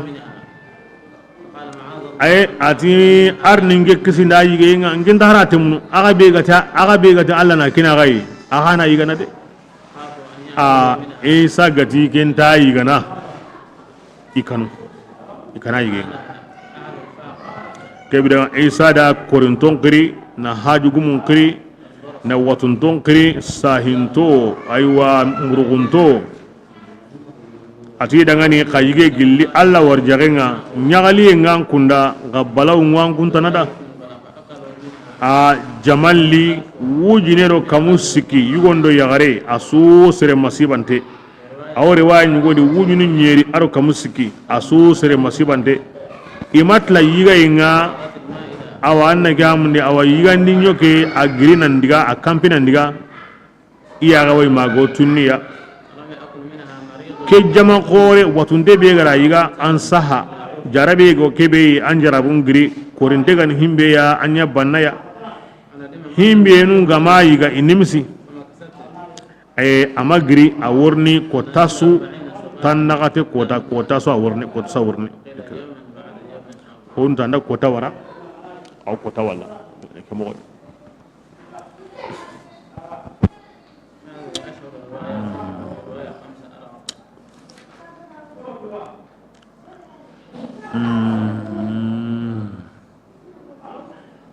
mani nyanka himbe ga yanka sehenga benne nga tuhulelle munyeri aro nyagu nyeri akada kya sante ni kembala diga benga benne nga nyagu nyeri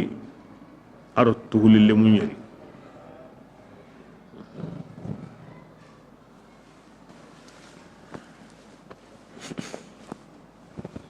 igunda terni bi barai gana ba igui ma ko mani isa gati iken tatimu ifakamu ikanuwa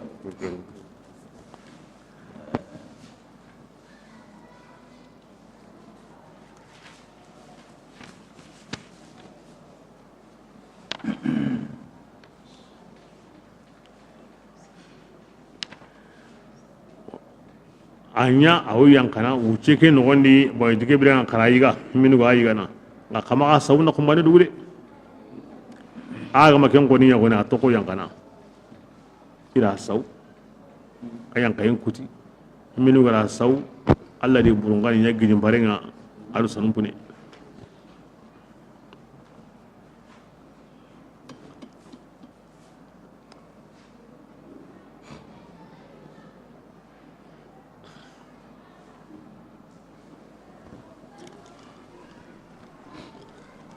manna kesunya isa kan himbe urande amaganya de agandanya amasiban goreni de alla dun kono alla gandi ku ikanna alla gandi ku magayan kana dada ya iwunu dada ya iwa walla malikama alla din jarabiya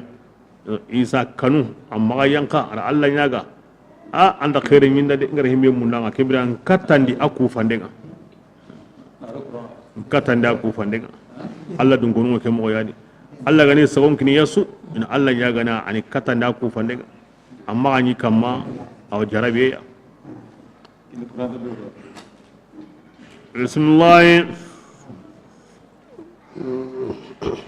wa iz ya rasul adangen na biren simma qala allah alla ga wotini kini aywa alla subhanahu wa ta'ala ara nemanu binya isada na wutu abangaye angarin tagun no gondi katake mu ogizai alla isa kreti tonga na sukara simme ke kasunne manye donc kamanen ngandai isai ame kamanera wa kilingara kinyanda kello yana antarte nge mini kamani amma nge mananya kebrenga kya ko ni alla ko mingeni na kunya da ke daron tagun ni alla yimira daro bi adaron dagon bi basiya alla ra kanun akane bi basiya nga yu kebe agara waradi ko menyeni mpare nyeni kilemanyeni ngogra to ko nyedi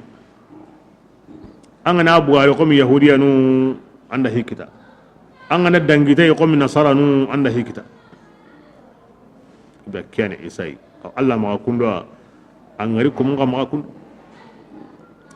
bismillah ya isa kini lagara kotan kai kini aduna manga lagara kota kari alla wa ko ni jamande kari ike ko menyeni biren simma alla gatini isa dangani ابن مريم kini nasrum begu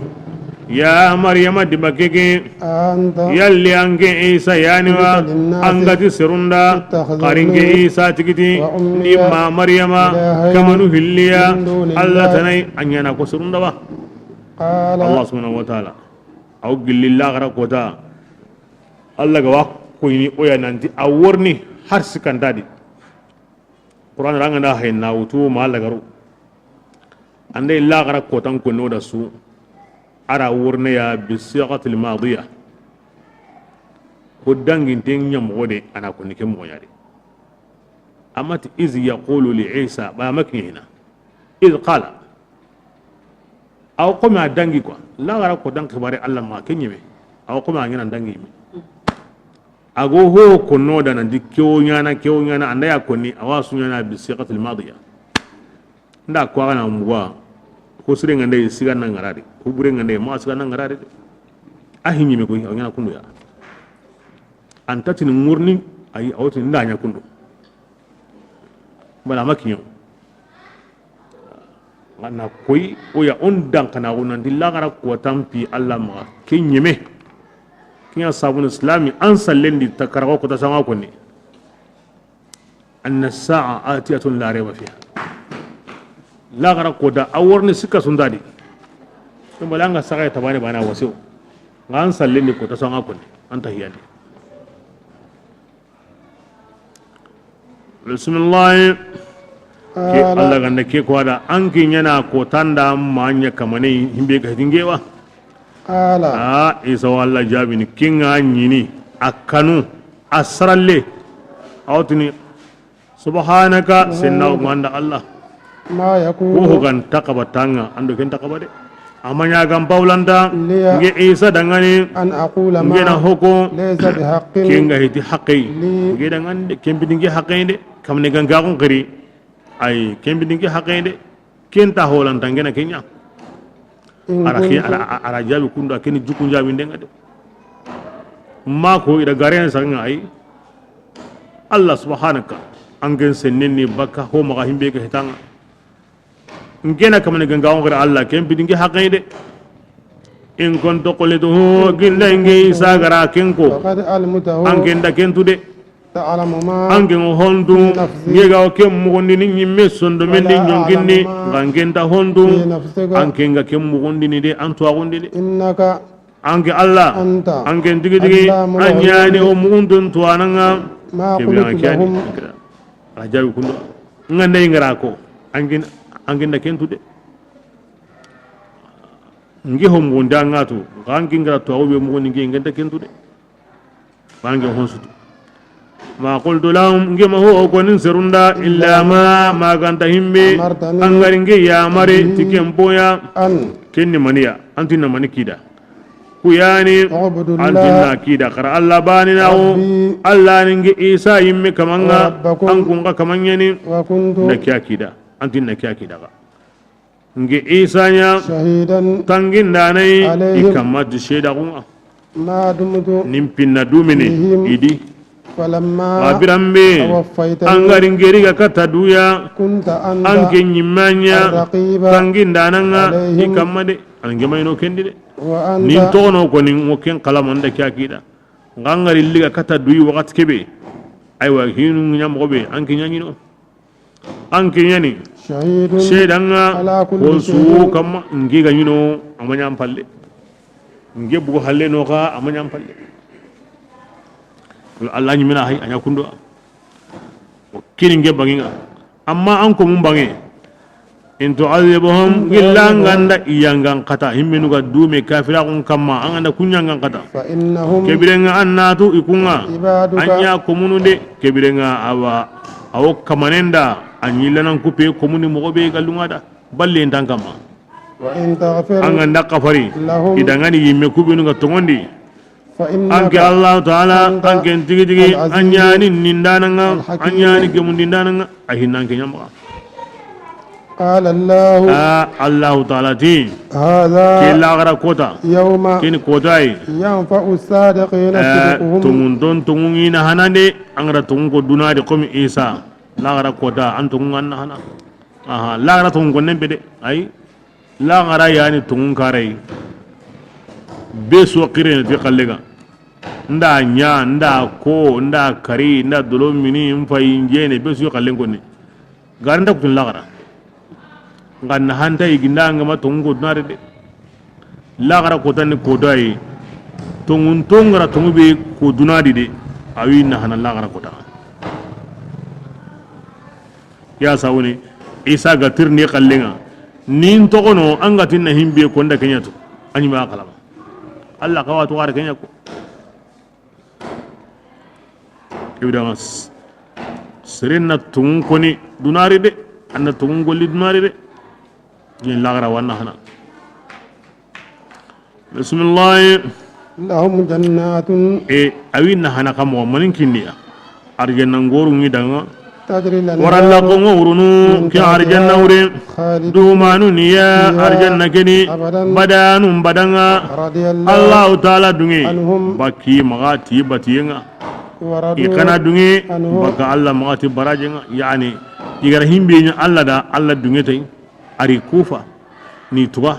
Allah gar himbe kin yayi maga imeti Allah ke ko ni ke wasi zalika arna ke nyoda ati ewa Allah ndunge komen maga komen dunge ti Allah kuyenga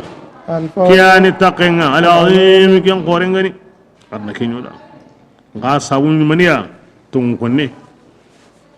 na tun ko na tun golli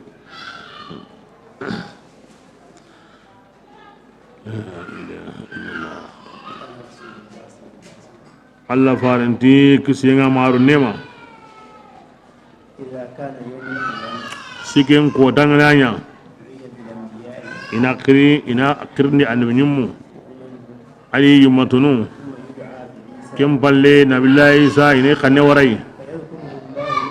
Allah gara nema benya ani simmandi agar nema benyi da ani simmandi kenga ku sabu ina kire tai kemba andi Isa ibn Maryam ngara nema be nyanda ma an kan simman kallenga de ala ko mo be ayandi nda kinyanda kempalle anati kempalle Isa an yanti serunda qarindi maanya kamane Allah ga hewa kebirenga ikena kenko ikenya kenko nananga o kenna karni kebirenga otini ma ko yurna sara ngorni iwi tirnini iwotin ayanti onanya aymana go awtini Isa ayin tenga gilono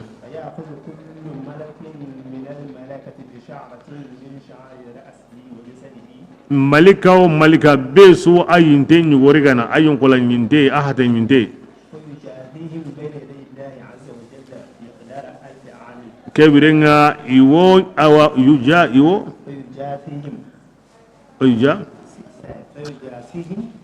oija na iwo itusindini awa himenu gani awa Isa batu kamane wi tusindini alla jomme nagane wujine sine ma hujanga sigi kama kebirenga awa salibo ina kengurgi baki kama ken irina diga yimbendi la hilla kapenda newde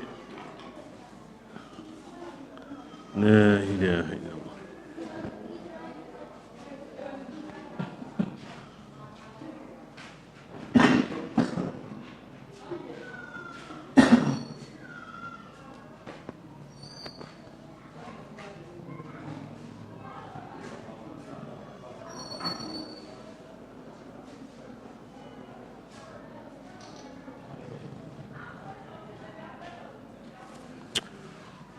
بسم الله لله ملك السماوات كم بدون مرندين الله دعاني والأرض أدو مني هو كمون جيندو كنتنا منيندو كي أو فنتي هون وما أدو هون سمرندين الله دا كينغو كمون دو منيندي أسو وهو الله تعالى لا نيان يعني على كل هون شيء سوق هم دم سورة الأنعام Allah lani ye aw jongini honsuya hogo maga fagini wajibi nundo muhal no kumpe ngati honsu awreni bi shay'il mawjud al mumkin hogo wonunga aga maga hagini anyano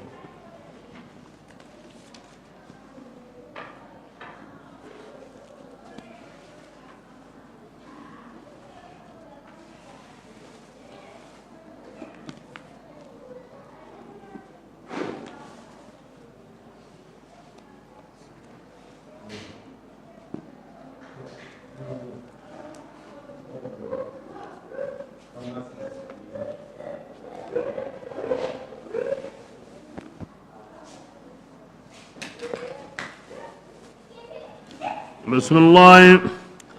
سورة الأنعام سورة الأنعام بسم الله الرحمن الرحيم كي كون كني مكان سورة نوي مكان سورة جلو كنا هنانا وانا مكان سورة قرأ دعمه اللي كانت كبيرة الفاتحة هنا في مكة هنا في مدينة الكتب قرأ كم بالله أصلا مجانا سورة جلو كني مكان سورة جلو نوي مكان سورة نو نقول لك كبيرة أكل روانجني عقيدة نكمة أنا قبل كبيرة تهو دين الله سلنو لمن أنكار الله سلنو أكين قول لك كني أكين دم مدينة سورة نو مغن تبانا قوي بقرة آل عمران نساء مائدة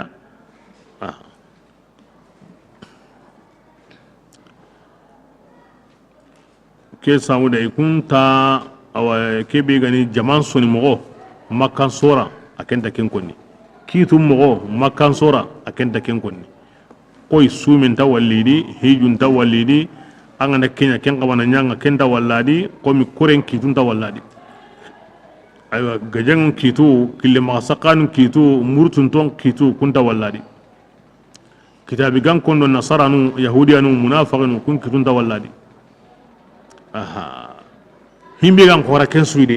kuina makan surande ken maniya aqida islami gan kona kebe tahison do mendi ke wajibin allah haqendi ken muhalin allah haqendi ke gemme allah haqendi kem mo me harun qada makan suran gollin keni wa kenen hukotina allah gan ka on kite wahayindo harina on kite o ganda kara o wundini tugarun wono amma yimbe arno ko sindikenga walma arjana arno kine kuya o makan sura mundi ni qotondi na antanta sorna halle kebrenga na demati hujjanu be ganda ko ni se halle manda allah ta burak tanay hakre nga famu dalle kullu ngokinni na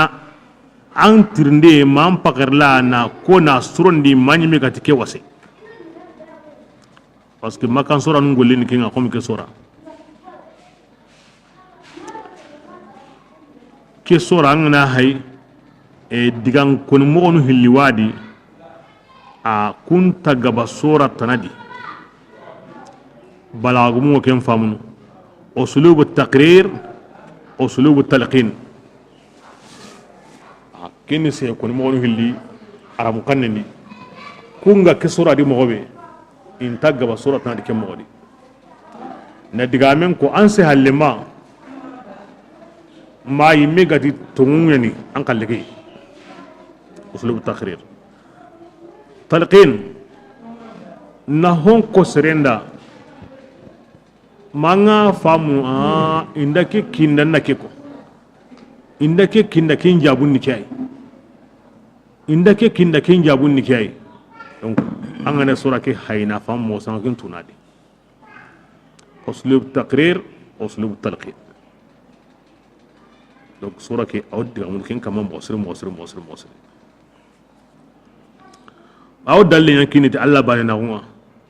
donc dalle be go sikinanti allah wono lani ngada hon suwa naqiyen no gondi kebrenga awa konni mo di manyi me garandu kini aru tag mon tunyu won worni ange be go qurayndi anya gen tayde nka an sondo men sire ngandai an pakren kandante ngandai an ga famu mo siri na to anya gante ko misal na wotini huwa alladhi khalaqakum min tin huwa Allah fi as-samawati wa fil ard huwa alladhi yatawaffakum bil-layl huwa al-qahiru fawqa ibadihi huwa alladhi khalaqa as-samawati wal arda bil haqq wa hakadha anya gante de mi wa ko ni mo bedi Allah nan kuntaga senga akenyen Allah akamundi awunyende akenyen an kun kalli wurondi ti konkonga akenyen Allah honswa naqiyende akenyen Allah arakamuntaga arawunyentaga ti tonga anda ke digami ko na wo himbe tokkini kusuya hakarante anyi mi hakarenga andu kunu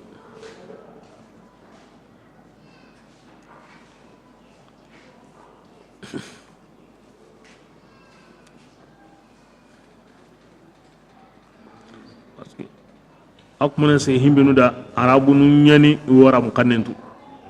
ke sabra o se ni na se modi a wo diga min fotono na kese na kinye kampanga mashegan takitini ma kadi tungu bangene kare mo bangene aw to ko maniya tungu nyana kallike ngimbara kinya sawuni makan ko nyi kella kayai tungu nyana kallike de ngobara sehego konira mo be ga famu mo be ime watu mirentay ko hantay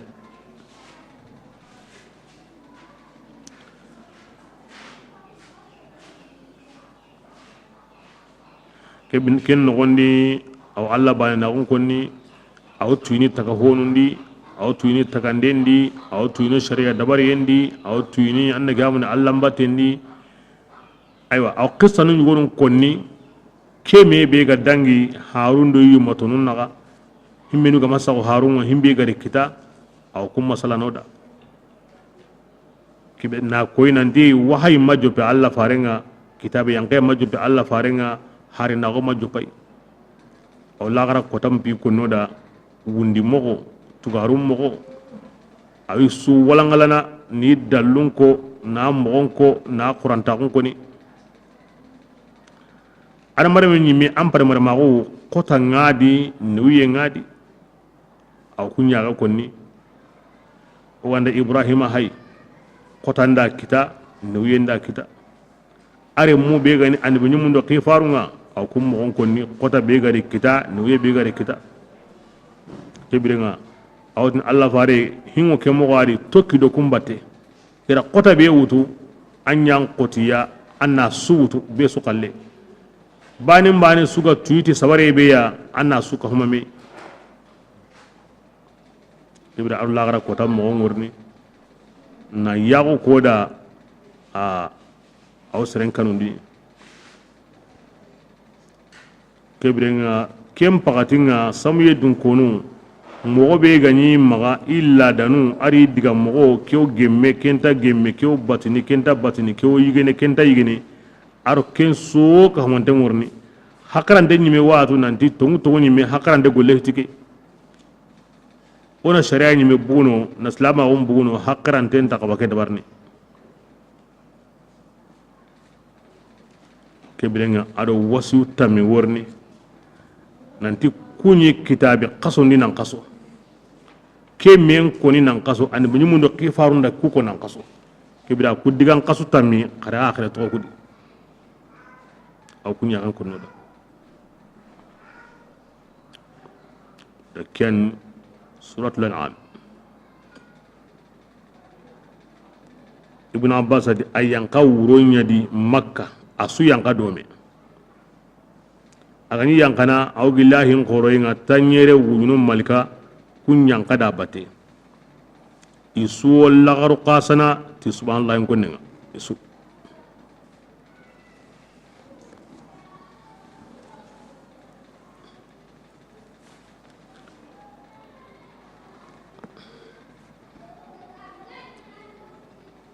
jabir wa kunni adi allah sallallahu alaihi wasallam adi serebe ganda ayanu siki qarake sura yimpanunga na wutu annagamni alhamdulillah ge suranu ayanu sikki wa kempene ya'lam ma taksubun serebe ganda ayanu ku sikki qara Allah tannagate wujunu malka walla dambate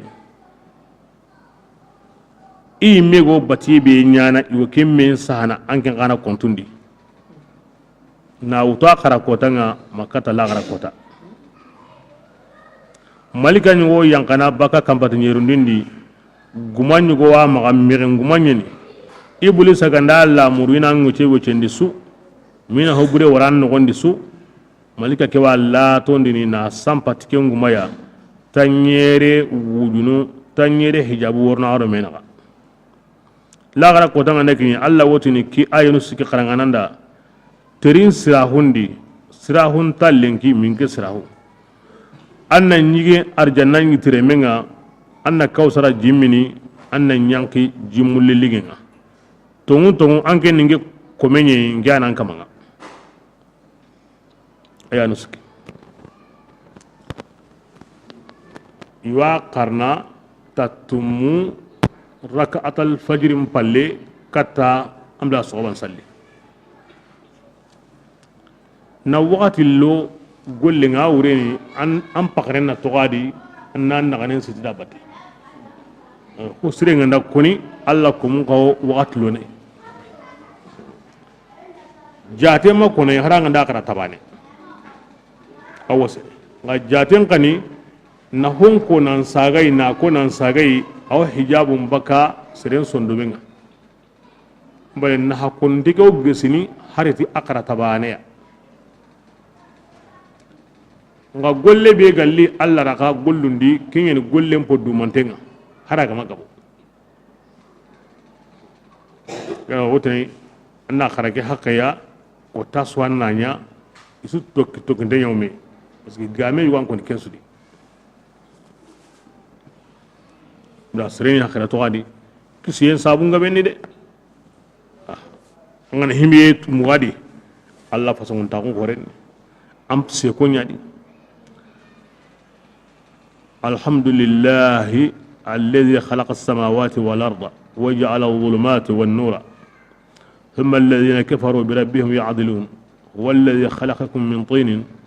ثم قضي أجلا وأجل مسمى عنده ثم أنتم تمترون هو الله في السماوات وفي الأرض يعلم سركم وجهركم ويعلم ما تكسبون كواين سكيان قرنكم من الصلاة بسم الله بسم الله الرحمن الرحيم بسم الله الرحمن الرحيم الحمد لله تيغاينو الله دغاني الذي الحمد لله تيغاينو الله دا ما انكو تو سيرينغا دا او هيمبيتو aroganта himbeto an lil istighrar an wonen su ogo himbeto aroganta himbeto al ahad asuka humante aw alla yada su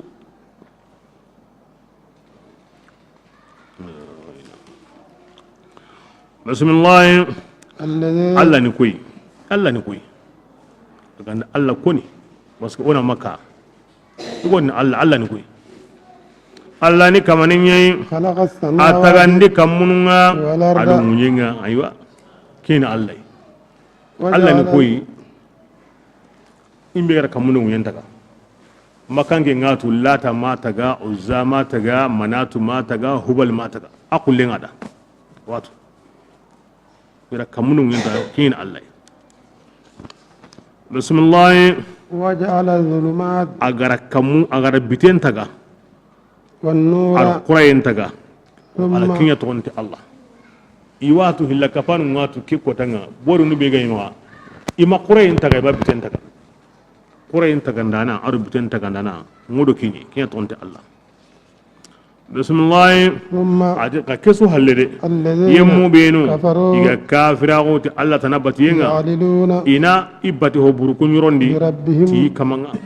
birabbihum na'am rabbuhum iwatu allah huwa rabb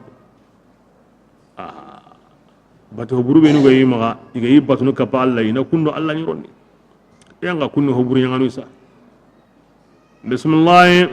والذي Allah ni koyi Allah ya ni kamaninga خلقكم ada an kun yimmenu taga من طين bakkan ne gamuni datinga sejuran qoti na mutindi aga haba adama tage kenye ثم kem balle هذا ke أجل Allah ara sati kiti kenga ne kenye aga kala وأجل ke birenga sati tanawono مسمى ken konintengo إنه Allah nindini nanti kenga ne kenye taga wundini ثم nga akhura halli agara nanti kallen kota saharen tai antum tamtaruna aw sikana wundindendi man sabuda aw suwatu aw kala saharen tai aw suwatu anyi me makara hina serenyu ko karangi wondi senda anda dabare ganda na antanya na ken kullenga gasuda ay me wa ko na ga diga mendi aga sugundi kallen kota saharen tai aga maknya kanta kala kibira akon denyo Allah ma kinda kinyango kala anga saukenga nanti kallen kota nguna ga maknya antanya na Allah be gara kenya kenga ti iwa ngundi ni kota yugo wi maga ange ne sikka kendi hakran dañi mina hayde kibira ken wureni himbe gara joppandenya enta kontono sagandenya na de kini hakra ni meto ko ngaybe himbe gara honya na to amayno e aga na bonondi nan sage am bo dabarntenga Allah ko ndorogenga hakra ni mo ken sabatini bismillah huwa وهو الله kibrenga wa kulil fasaha ngari tigandingo Allah be da aga ti koni ngara ma kuto ti kamundo nyen tagandenga ti bitendo qurain tagandenga awati o aga tagandenga dorenga na koy nanti karakota kinga maga wundi kota ngama kibrenga ki Allah de abani yang kabanam bati issamawati kampatunni وفي الأرض adu nyendi abane banan ko nambati nanti yahondu ngete abane ani yahondu ngete bane ay andati agana himbe nya wona kenya nya aga to na himbe tokono wona kenya tokono bismillah يعلم basa سركم awtini aga gundonga aga وجهركم bangayentu ويعلم aw ما hotu تكسبون aga ke ngollini bonendo khaira watu kebran ken Allah o sura ke jopa mo bayde haranda ta bege manin to halle harbane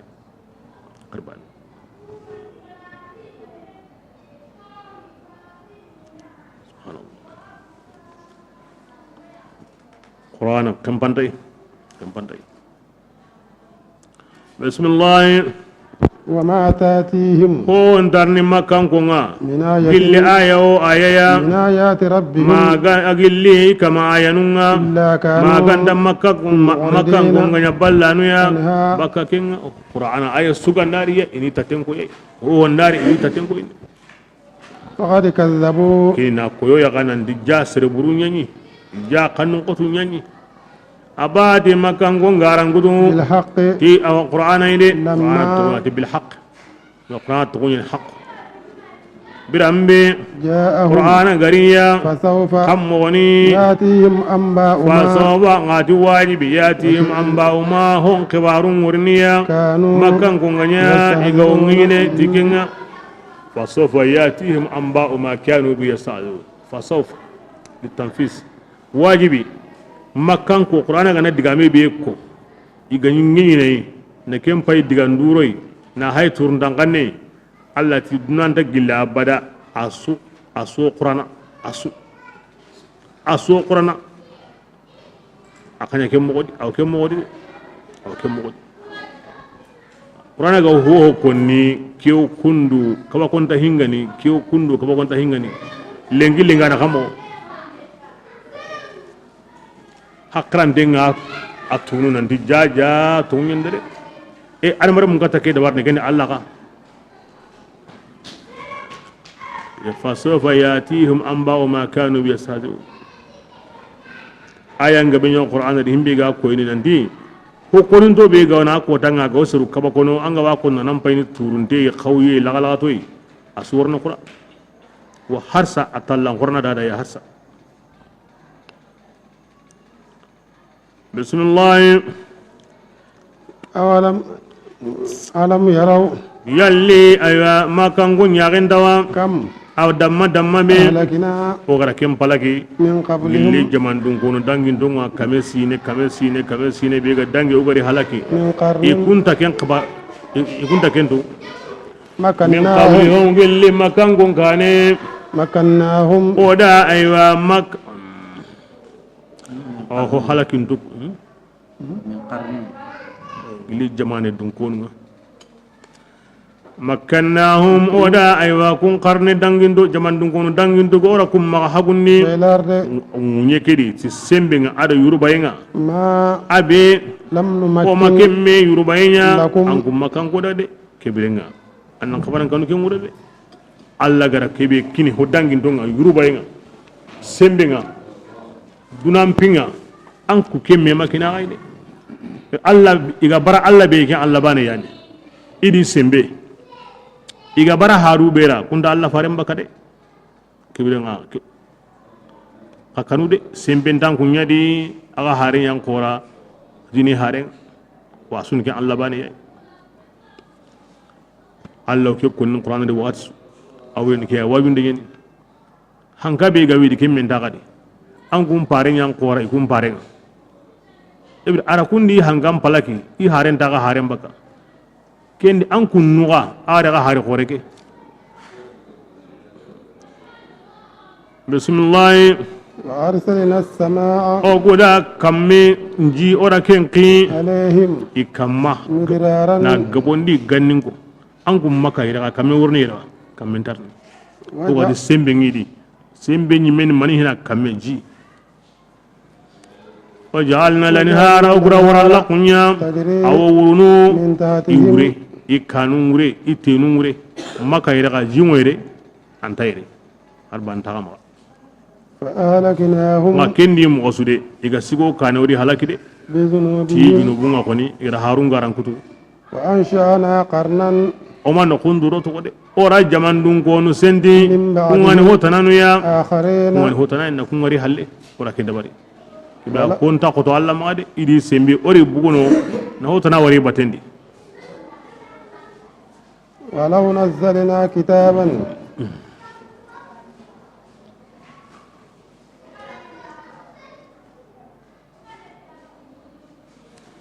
nawreni minu ga dangi kane oda hon sumida I hate I nabure I yurubaye ire mu ngama ngana ko kensu ka hondenga aman hasuro de kebida kama dundenga o ngi alla jawnta ko ngade ay ya amana dahru zu baghin walau malikan junuduhu daqa anhu as-sahl wal jabal sugananti kundu maka sagu wakati ngade an koni gani yadan ten koni maka sagu wakati ngade haranga ne tunga nyugo nye haran kure nganda gide ndo ngunyem paka na nyi kona nyadana ko tabane ni bismillah ولو نزلنا كتابا أو غنا كتابي ينقنني عليك أنك ما هو لمن كما في قرطاس ناس هانتمو أو الدرين دي قومي غرا كوني غرا مندام مغا مغبي فلمسوه إن كتاي بأيديهم تيكي تونغا كنان كمبان كنيا دينا يا وندا وريا لقال الذين ما يمون غدي كونغا كافراو كي يغومانيا ما غندا ما إن هذا كي ينقهومانيا إلا سحر ما غندا كورتي مبين كورتا أمبانغتيني أنو قطعو سابودا وسان جامني الله فرام بتمرا نضر بن حرسي عبد الله بن أمية نوفل بن خويلد قوتي دي الله فارن الله ورني أسير رمني لن نؤمن لك حتى تنزل علينا كتابا نقرأه وانت سقانا ما أسهنتين ناري كتويا ويمنا ريغو كتيني نقرأ أيوة ملكانون نغتين كهي كنا نشيدي تاني تونتون الله da kenya jabi har kenga ndanya ina rigi kitenyi medi aya nda sire to ngoni koy himbe nu gani kafirin Allah to ganni ngendi migati in hadha illa sihrun mubin bismillah وقالوا makanku kuti qari لولا أنزل ملك manni gama malika yankandi عليه muhammadu kama ولو أنزلنا kebirin ملكا allah ri jabi oganda malika yankandi ko yigara mundu mo be nta to ni لقضي de الأمر ken ka ganda ya bane igama to ni awa himu nyemene de yo halakini ثم لا ينظرون كم بالين dukude kin allah ladanga angana te ke ganda nya ngoto ngondini ke ganda nya bane angama to ni halake ngorni ko ga halaki nan kaso asuk te ke mo yeni kebirenga allah ladanga ni kinga anda girni ni de allah kanta munda ina kenya allah farinyo motunga kembali allah konto he allah farel ko ma anta ko he ngalla watu andanya inta tongondini igama tongondi ka ike ladan tlemondin de ni allah faram butte mura bismillah ولو جعلناه oganna wa hillandi onda malika kenya onda yanka honya ملكا nanya malika nyimega لجعلناه onyi malika kiyilana رجلا nanya serenye de basa ikullan tam malika ngalli wari mugondi oganda malika kay meriti gara kebe mundu malika kenda irna ayina adamare menye وللبسنا ما oganda nya serenga kare kebirenga konyi nyamini عليهم ikamma يلبسون imego kinyamini di wodni ay ma hadha illa basharun misluna ken serenye ote malika nya ange ngarda malika ngal kebira na muhalin se angana himbe se meni muhalin ngani muhalin kiya sabun allah fare oganta malika litin ina wari bismillah ولا استهزئ allah fare allah to kahirun ngenye برسل ti hari gabe ya من angin قبلك kanede فحاق ما kolla gari yangana tiyemwa iga ngenye awagilliya كانوا iganya yastazimuna bi iga ngenye tikinga yani ambute mura ke sunna allah fare ambute mura ke قل komendra allah magade ambute mura ame suga dangi amalungu ya an wodini dangani سيروا kebirenga nande wa odomi honu halakini ken daleni mana akida tintere في الأرض munyenni ثم ken palle onzoro en payndi munyenni كيف ina atu mogombe كان عاقبة farun garan kudu المكذبين yemmul la garun gonya kenga wokin tunu ina tagasidiya قل ومن هنا وقلي يريان الله wa konni tagabe be kena ta hananga kesili gadi nan te hulan tandi nan tere na halaki yemmu ni dingira kasum pay kahi nga no kunu benu na hay annabi nyumundo yumatunu na gahimin wadangi na hay sere baranta qoru sere buru qoru sere kanyanta qoru ni golle kasum pay ni dingira num pay aso asa hogo sere inde mana nan sondo men surondi hogo sere inde mana na alla laniyen koyanga nan kandu noy nan kandu la garadi ke soit on al wasila kullama yuqarribukum ila allah ke soit on wasila ke soit sun kace yambale ko ha salliya sume he jakka he an atanda surna halle lengi anan nabru qori ma buni nganya yimengani an ku sawura na allah laniyen tu na ngaji tai diga adabari man sawuda wasila ngeni suni kace ngeni aw ngena sabu ya nan tintonde allah na allah tu dade ke suwa wasila no wandi ke suwa allah ti idangani khatre munyendi kem palli agam payindi garan kutu yemmul la garunga nyam gobe anda kamo musaka nyeni anda mani gana musaka nyeni nka an Allah la ne tunadi bismillah قل ya rasulullah ngotini dangani من الماء kiya sabuni ni bugilli yere sufi gan ko nyugo wono wodo gunnenga wodo diganga wodo gidunga wodo ji qorunga basa hogo serendi mana nan kini Allah nan tuwa un segendi hayndi do tagasiye Allah hunyantundi asuka mo den worno kedi الله ورنا كودا سنريهم آياتنا في الآفاق وفي أنفسهم حتى يتبين لهم أنه الحق سبحان الله السورة دي ونارا كويا دو تاتنسوي ونارا كويا إي منو دي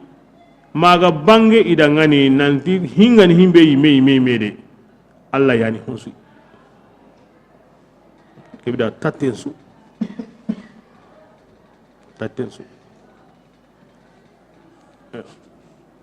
ngakeda Allah komu benu yillantenga gunnendi kemogondambe sabura Allah kom horunyani Allah kom surunyani iwono yimme sire sabuda nga Allah ko mo goru menu go kandi adamare mundo menaga kunyam pasiya de kunyam pasiya higabe ayu woni iya na adamare mun toram munyini iya sabarini an ngandiro menaga anda yam barajen kesana de ona munyin tudi bate ona sabari tudi bate ina kem barajen kana kita an duro mena ga iyana adamare mun nahana ini yigandi ini minin ini warjaga ini ku ini naha ina ken barajen kita an duro mena ga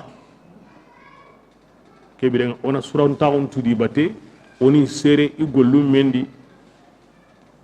aywa Allah ti kama ke mugu yi taron teke kama ke wari awono inda hayin kama ma sehni ido surungo taunu intanyana ma harami nyiga ani ya ma kandi no wa hayna tokono ken suni baraji ni anken ka aga nonga antano jangwange nan taron te kai antano jangana nya gali gai antano harami jangana yiga oke brenga himbe gantan ken maga au ke maga akata iduri kana ken duri e baraje au ken kitana anke mayiga ake mayiga amma mini amma wari asun bana kendi ma gayi duri gai ina sabare be nyana kute ke tokono kem baraje anta yingta kiya sabuni himbe Allah ko mu bego harmar ndo menaga iyam pasu Allah ko mu be nugi lantengo gunendia hadi hiya al-haqiqa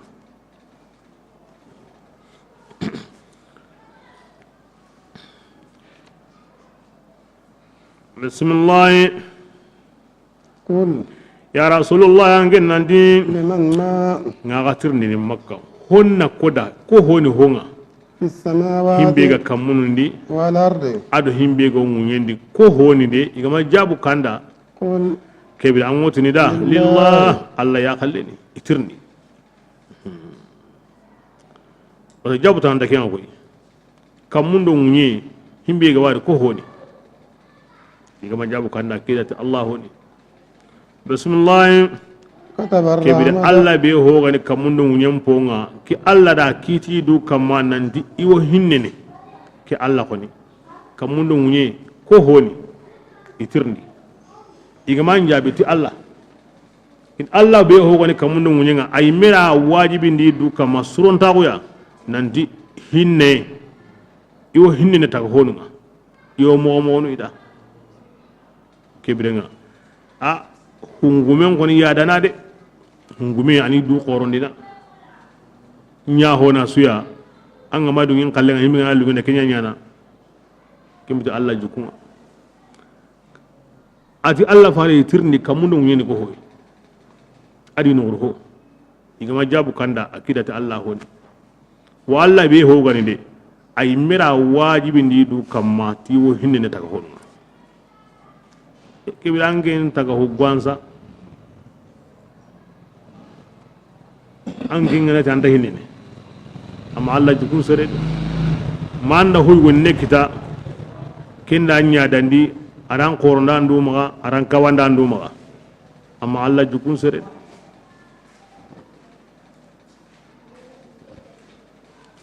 kibrenga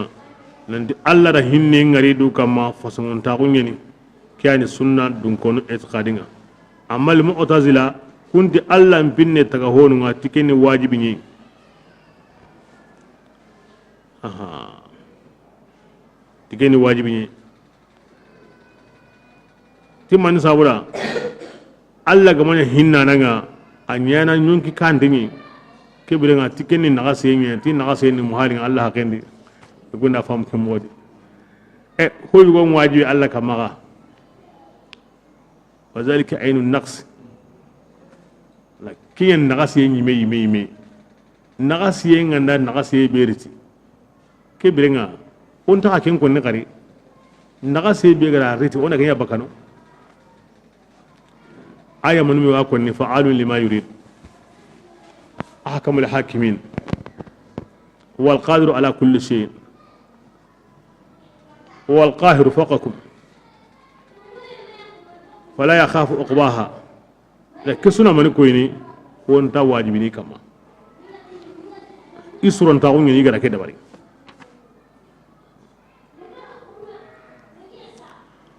ayabani ngurni wa rahmati was'at kulli shay igi allah hinne ayuru bante ne ho suwan gonde anya gantai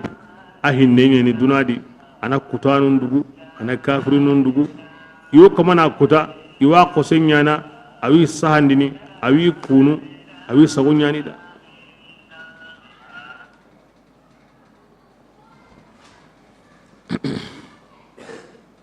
ya sabu Allah subhanahu wa ta'ala awke konora on pinne awni kan hinna num pinna naga on pinne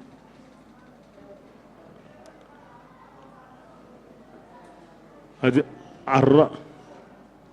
arrahma'u yarhamuhumur rahman adige ko mo benu go hinne ko mo kutunga kebe iki Allah ko hinne ko